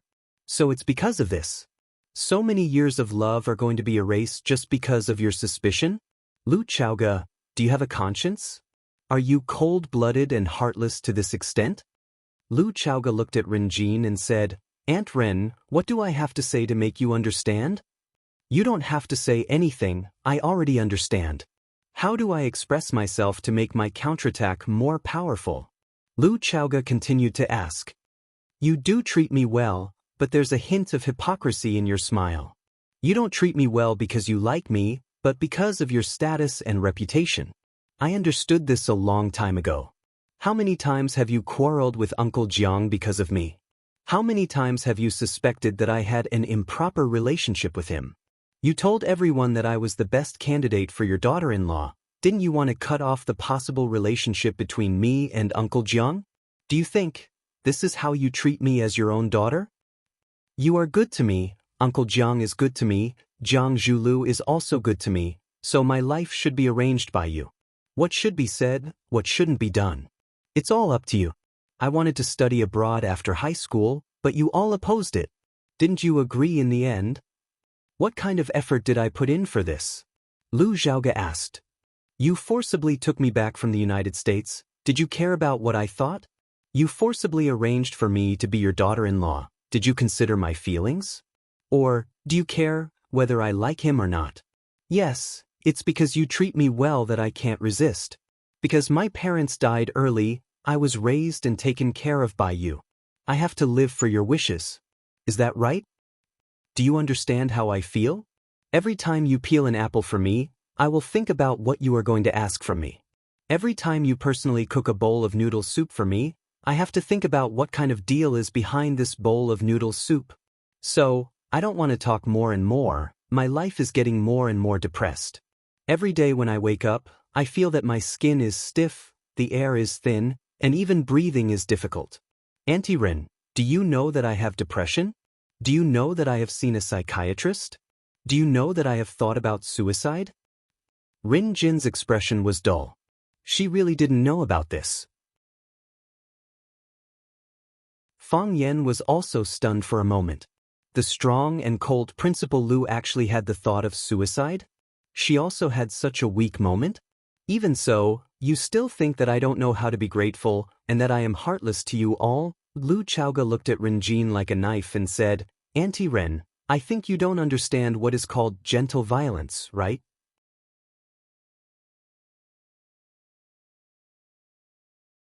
Chapter 167.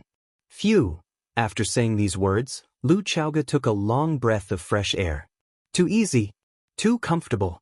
How many years had it been? The long days and nights, the days that felt like years, the words that she held back in her heart that were difficult to say, the thorn in her bone, almost tortured her to the point that she was about to go crazy. She was like a silkworm cocoon wrapped in a thin membrane. She wanted to scream, she wanted to struggle and twist with all her might. She wanted to tear everything apart and destroy it, but in the name of love and protection, the thin membrane made it difficult for her to move. Finally, she said what she wanted to say. She was free. Rin Jin's face was as pale as paper. She stared at Lu Chaoga with deep resentment and said, I didn't expect that I still raised an ungrateful wolf. Well, Lu Chaoga, since our Jiang family made you so uncomfortable, since we treated you so badly, then tell me, what are you doing back this time? Uncle Jiang asked me to come back for dinner, Lu Chaoga said. Come back. Rin Jin sneered. Lu Chaoga, what do you mean by coming back? Come back to your own home, then come back. What you said just now has separated yourself from this family. You are no longer a member of this family, you are just a guest. And a guest who is not welcomed by the host. So, as the mistress of this house, please bring your lowly friends out.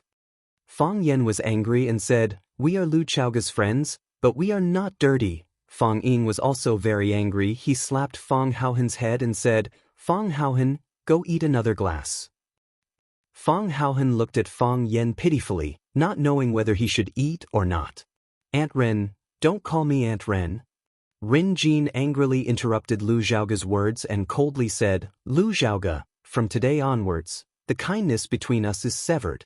From now on, we are just strangers, Rin Jin. Lu Chaoga clenched her fists and gritted her teeth. Please respect my friend. Get lost. Rin Jin pointed at the door of the villa. Get out, all of you. Rin Jin turned around and shouted at the nanny, Are you stupid? Call security. No need. Lu Chaoga said aloud. We can walk by ourselves. After that, Lu Chaoga turned around and walked out of the villa. Just now, when Rin Jin called them scum, Fang Yan did not retaliate. Fang Yan felt that he had suffered a loss. Now that he was about to leave, he naturally couldn't leave with a grievance.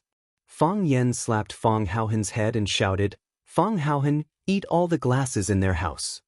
Fang Haohen was shocked and said bitterly, "Junior Marshal Uncle, I'm afraid I can't eat, then pack it up and take it away." "That's good." Fang Haohen was happy. He really wanted to find the Jiang family's glasses to eat. "Let's eat." Rin Jin laughed wildly. "Eat enough. Eat it all. If you can't finish it, then you're a son of a bitch." "Junior Marshal Uncle, she's cursing," Fang Haohen said. "Then hit her," Fang Yingying shouted. So, Fang Haohen rushed toward Rin Jin angrily. "Go ahead." Rin Jin stood there proudly, raising her beautiful face that could be broken by a single blow. She looked at Fang Haohen with a sneer and said, "Slap me if you can." Fang Haohen was stunned. He turned to look at Fang Yan and said blankly, "Junior Marshal Uncle, did I really slap you?" "Slap." Fang Haohen was slapped in the face. After Rin Jin slapped Fang Haohen, she stared at Fang Haohen with disdain and said disdainfully, "Who do you think you are? Get out of here." Lu Chaoga stopped at the door of the living room. The smile on Fang Yan's face froze. Fang Yingying's fat face was quickly filled with anger. "Bitch, I'll tear you apart." Fang Yingying flew into a rage. He and Fang Haohen were like brothers. Their relationship was much deeper than ordinary people. Hero Fang was bullied and humiliated. This slap in the face was more painful than slapping himself in the face. Fang Yan smiled gloomily and said, "A real man must do what he says." After listening to Fang Yan's words, Fang Yingying and Fang Haohen were like tigers and wolves that were released from their shackles. They angrily rushed toward Rin Jin. "Slap, slap, this." The two slaps were the sound of Fang Yingying slapping Rin Jin. This was because Fang Haohen, this simple and honest person, actually reached out and grabbed Rin Jin's long skirt. With just a light pull, the shoulder strap was split into two. Half of Rin Jin's shoulder was exposed to the air. It was snow-white and smooth like a young girl. The purple bra strap left a clear flesh mark on her smooth and tender back. It made people look like they were full of the desire to conquer. Time stopped at this moment. Lu Chaoga's mouth was round and round. She looked at this scene in disbelief. The muscles on Fang Yan's face twitched. His eyes were sparkling as he stared at Rin Jin's sexy shoulder and the equally sexy bra strap. "I just said it casually. Why did you really tear it?" Fang Yingying trembled with excitement. This man, Rin Jin's expression was the calmest. She was angry to the extreme, so she was calm to the extreme. She stood there with a face full of arrogance. She stared coldly at Fang Haohen and said, "Tear. Continue to tear." Fang Haohen looked at Rin Jin's eyes. He felt that this woman had a strong power that he couldn't see but could feel. Lu Chaoga came over and put the silk scarf on Rin Jin's shoulder. She said, "My friend didn't do it on purpose. I think he probably didn't expect such a thing to happen." She turned to look at Fang Yan and said, "There are video surveillance cameras in all the public areas of this villa." There were surveillance cameras? If Rin Jin insisted that Fang Haohen was plotting against her, it would be really difficult for Fang Haohen to clear his name. Fang Yan quickly jumped out to explain and said, "Yes. Fang Haohen is a bit stupid. He usually likes to do stupid things. Which normal person would eat a glass? Isn't there something wrong with his brain?" Lu Chaoga glanced at Rin Jin and said, "Since we are unwelcome guests, my friend and I will leave first." Lu Xiaoga turned to leave, and Fang Yan quickly walked over to support her, who was still walking unsteadily. Fang Haohen looked at Rin Jin timidly and said, I didn't expect your clothes to be so fragile. They were torn with one tear." "I didn't mean that. Let's go." Fang Yingying grabbed Fang Haohen's arm and said. Fang Haohen turned around and looked greedily at Rin Jin, who had an inviolable expression, and said, "She is so beautiful. I want to find a wife like her in the future." Fang Yan and Lu Chaoga had just walked to the small courtyard of the villa. Before they had time to get into the car, the door of the villa opened again. Clatter! The electronic door extended to both sides, and then a black Bentley stopped at the gate of the courtyard. The bodyguard in the passenger seat quickly got out of the car, and Jiang Zhulu got out, followed by Qiang Longtan, the chairman of the Longtu Group. Qiang Longtan saw Lu Chaoga standing by the car and said with a smile, "Did Chaoga just get here?" "I'm going back," Lu Chaoga said. "Go back." Qiang Longtan was surprised. "Didn't we agree to have dinner together tonight? I rejected several social engagements just to come back and have a good meal with you. What? You don't want to give me this chance?" I told her to leave. Rin Jin appeared at the door of the living room with a silk scarf draped over her shoulders and said, "They are unwelcome." "Nonsense." Jiang Longtan scolded, "Zhaoga is our family. She's our family. How could she be unwelcome?" Rin Jin looked at Qiang Longtan with a sneer on her face and said, "Qiang Longtan, even if you dig out your heart and liver and feed them to them, it's just like throwing a meat bun at a dog. If you're interested, I have a recording of what she said just now. You can listen to it carefully. You treat her as your family, but she thinks that your home is a prison and wants to run away immediately. Let her go. If she becomes depressed or commits suicide again, who will bear the responsibility?" Qiang Longtan turned his eyes to Lu Chaoga and asked her if what she said was true.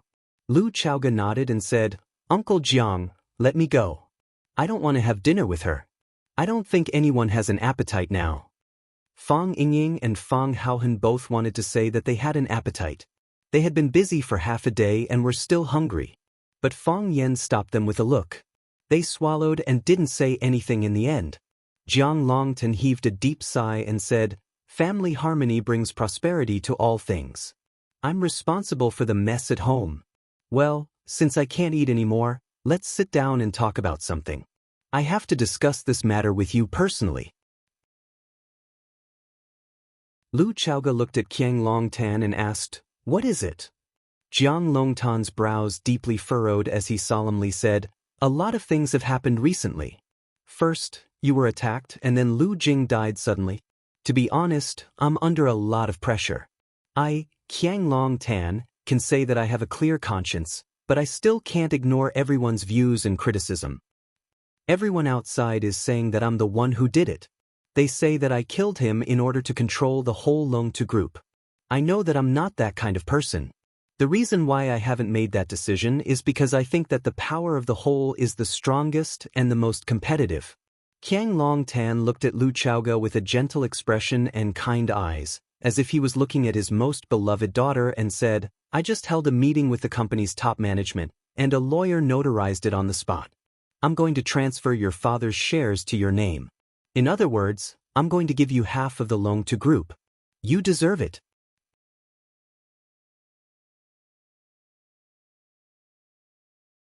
Chapter 168. Half of Longtu? Fang Yen opened his mouth slightly, his face full of surprise and joy. What surprised him was that Qiang Longtan was really willing to give away half of Longtu.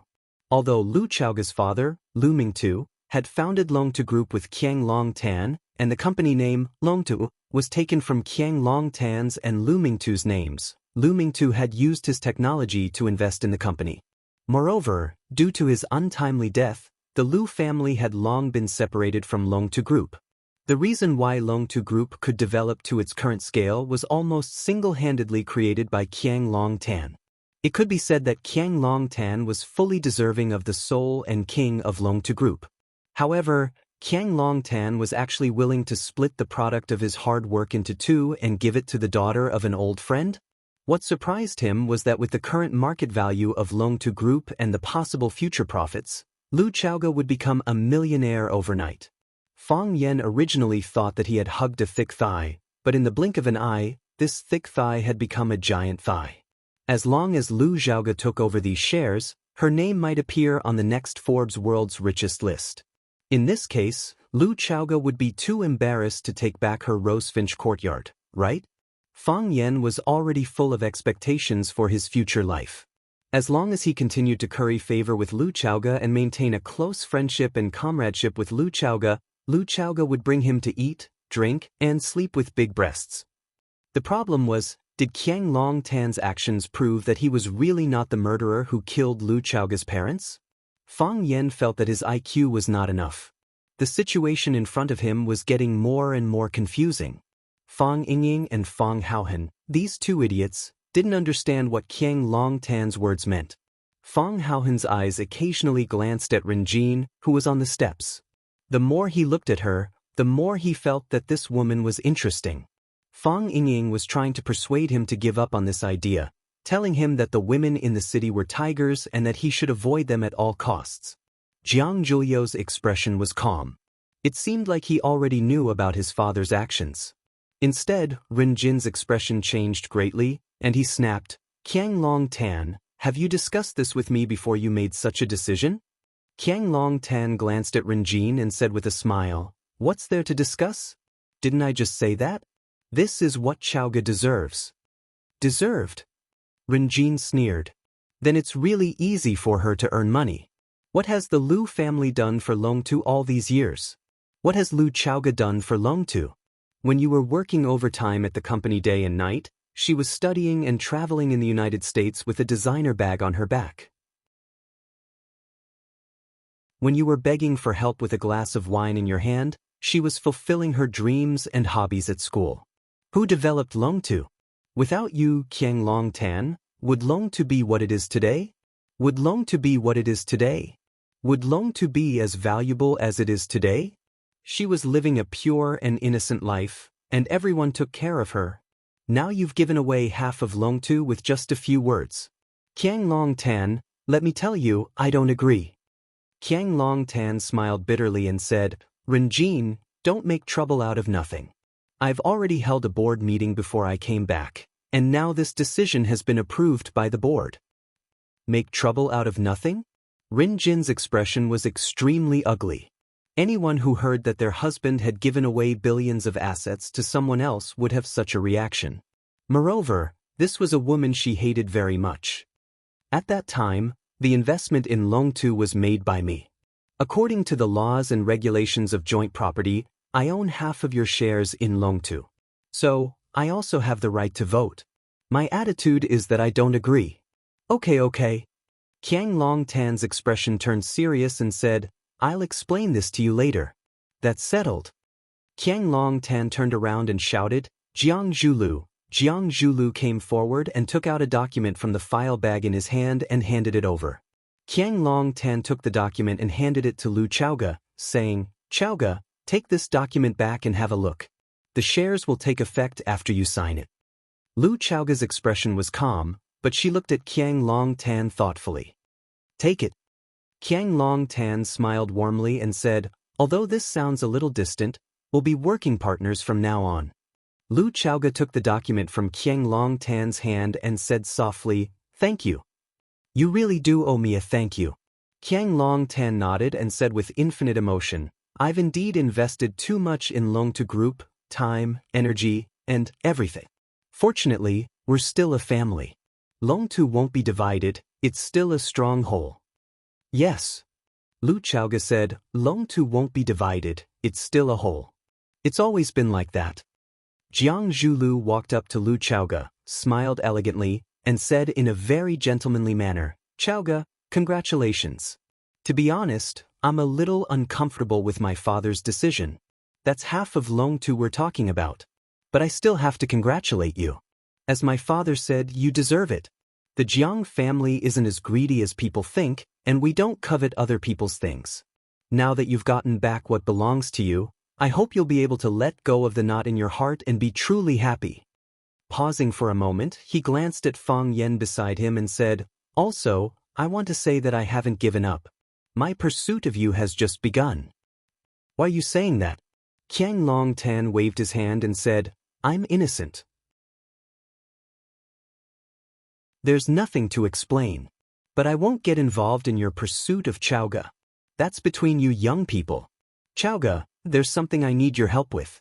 Once the contract comes into effect, we'll need to hold a press conference to announce the change in ownership. Is that okay with you?"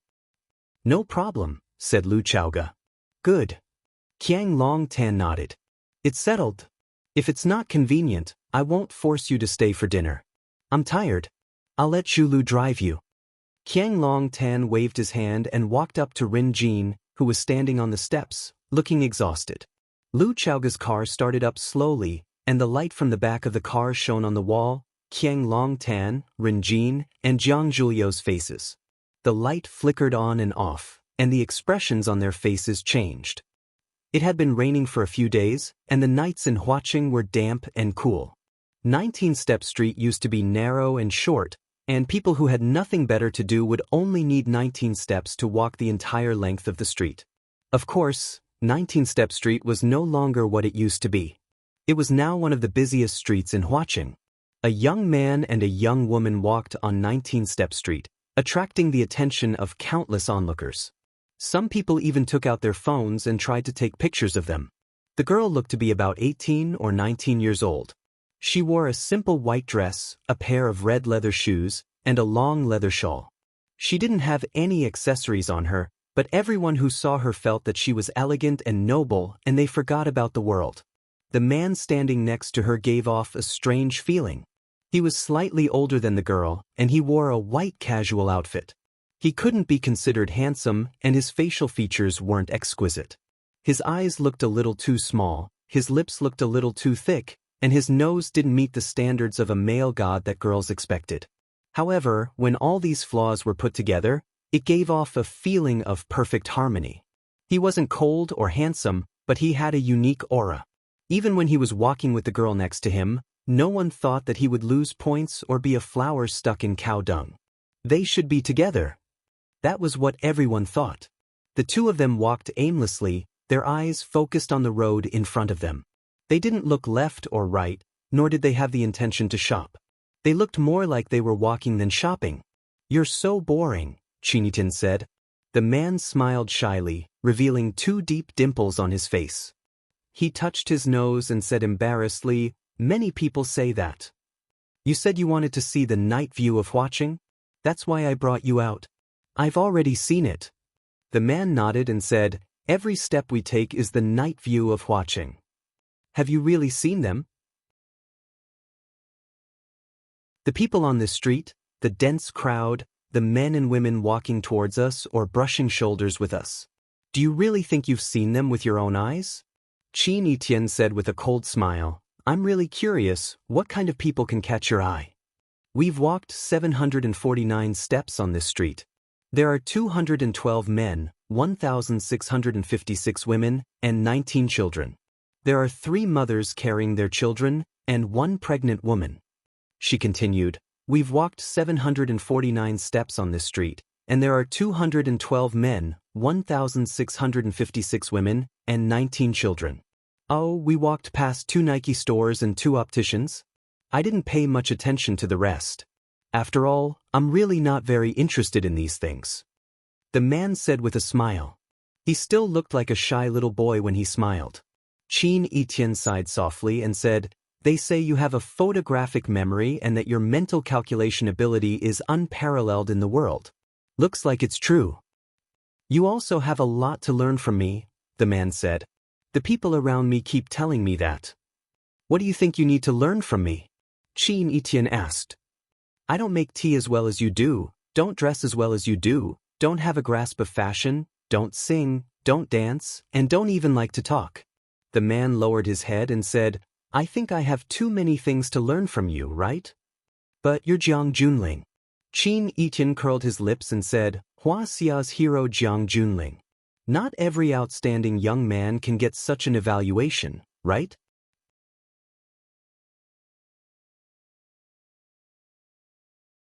Chapter 169. The Tao addict, Song Transplanting Seedlings, once said, "Jiang Junling is the first hero of Huaxia." He also said, "The son should be like Jiang Junling, and the adopted daughter must be like Qin Etienne." Because the Tao addict's skill in judging people was the best in the world, Jiang Junling and Qin Etienne, who were greatly praised by him, immediately became famous. Even the young people who had the same status as them, or who had even more illustrious family backgrounds, were far behind them in terms of influence. The Tao addict praised Jiang Junling twice in a row and flattered Jiang Junling as the first hero of Huaxia. But he also put Qin Etienne in the same position as him. Therefore, Qin Etienne's status also rose and became a shining pearl. After listening to Qin Etienne's words, Jiang Junling's shy face became more embarrassed.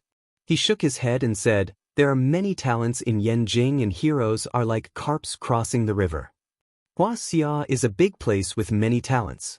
How can Jiang Junling dare to say that he is the first hero?" Qin Yitian also felt the same way and said, "The Tao addict is harmful." The two benefited from the words of the Tao addict. They could get more attention from all forces. As long as their performance was eye-catching, it was easy to get everyone's approval. With all kinds of resources piled up, it would be hard for one not to become a dragon or phoenix among men. However, they also suffered because of the Tao addict.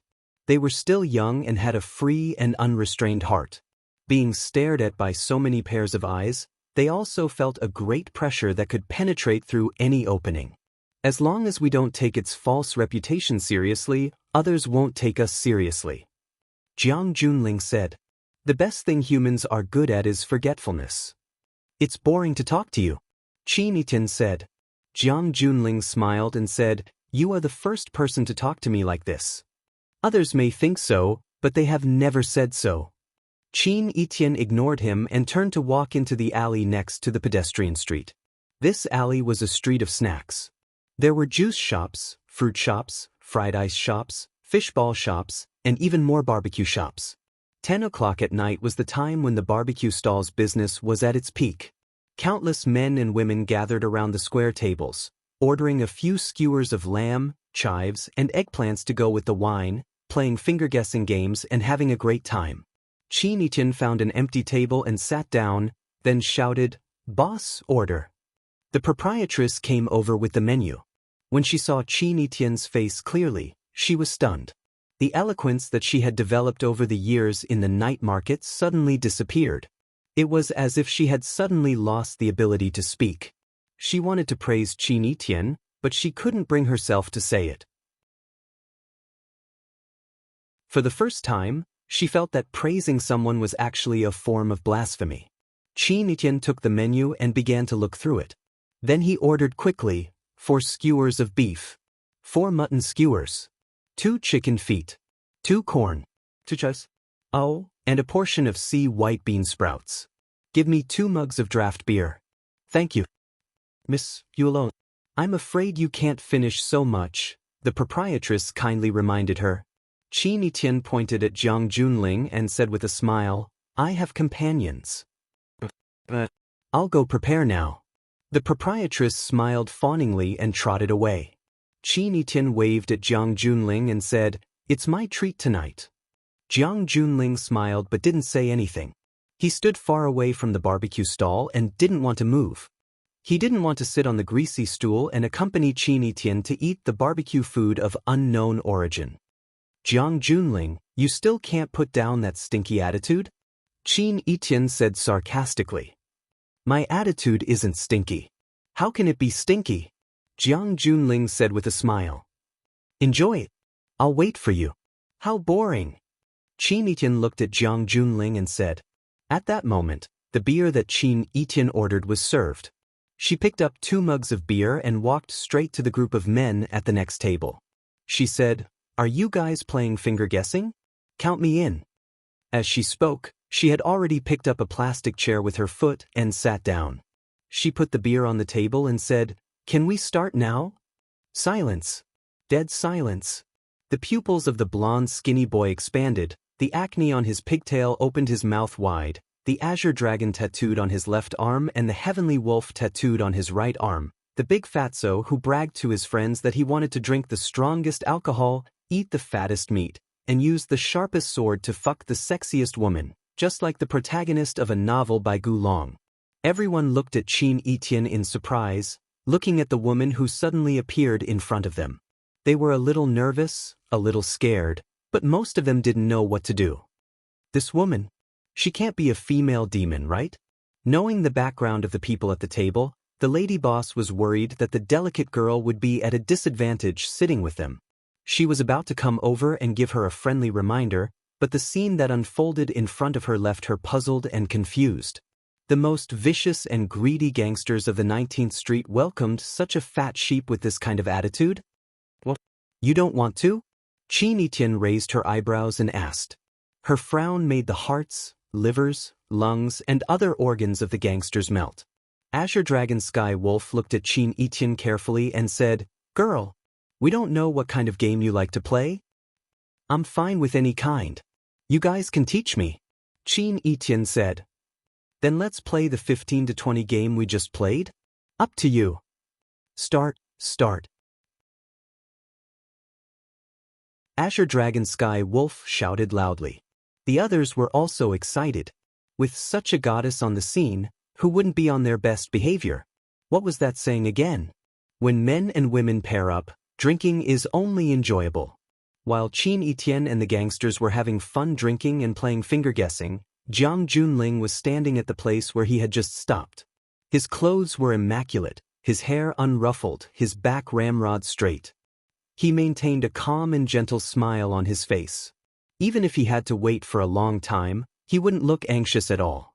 It was only a few meters away, but it was like standing in two different worlds. After drinking the beer, he ordered more. After eating the barbecue, he ordered more. As time passed, it was late at night. Qin Etienne finally stood up. "Lady boss, please pay the bill." Azure Dragon Sky Wolf shouted heroically. "Let me do it." Qin Etienne stopped him. "We just agreed that this meal is on me. Sisterton, this is what we men should do." Azure Dragon Sky Wolf wanted to fight for it again. "You can also pay the bill," Qin Etienne said. She pointed to the lady boss and said, "Pay her back the money you owe." The lady boss's face changed and said anxiously, "No need. It's really not necessary. You guys are giving us face by coming here for a meal and a bottle of wine. We can't wait to be happy. It's for us to warm up." She wasn't being modest. She was afraid from the bottom of her heart. These gangsters often fought with each other if they didn't agree. They would smash the tables and chairs, smashing their stall. If they didn't want to pay for the damage, then their hard work for several days would be in vain. If these gangsters just ate and drank, it wouldn't be a big problem for them. You want them to pay? Isn't that suicidal? Listen to what you're saying. Do you think we don't need your money for a meal? Azure Dragon Sky Wolf said with a red face. Since Sister Tian said so, we have to pay. Not only this meal, but also all the money we owe you before. Azure Dragon Sky Wolf took out a bunch of banknotes from his trouser pocket and stuffed them into the lady boss's hand without counting them. He said, "You count first, we'll pay if it's not enough." He then pointed to the lackeys around him and said, "You guys also take out your money." As a result, the lackeys opened their bags one after another. One paid 210, and the other paid 350. They stuffed the money in their pockets into the lady boss's hands. The lady boss didn't dare to take it, but she also didn't dare to not take it. She was in a dilemma where to stand. Azure Dragon Sky Wolf understood the lady boss's thoughts and said, "I know what you're worried about. You're worried that we'll take revenge. I'm not.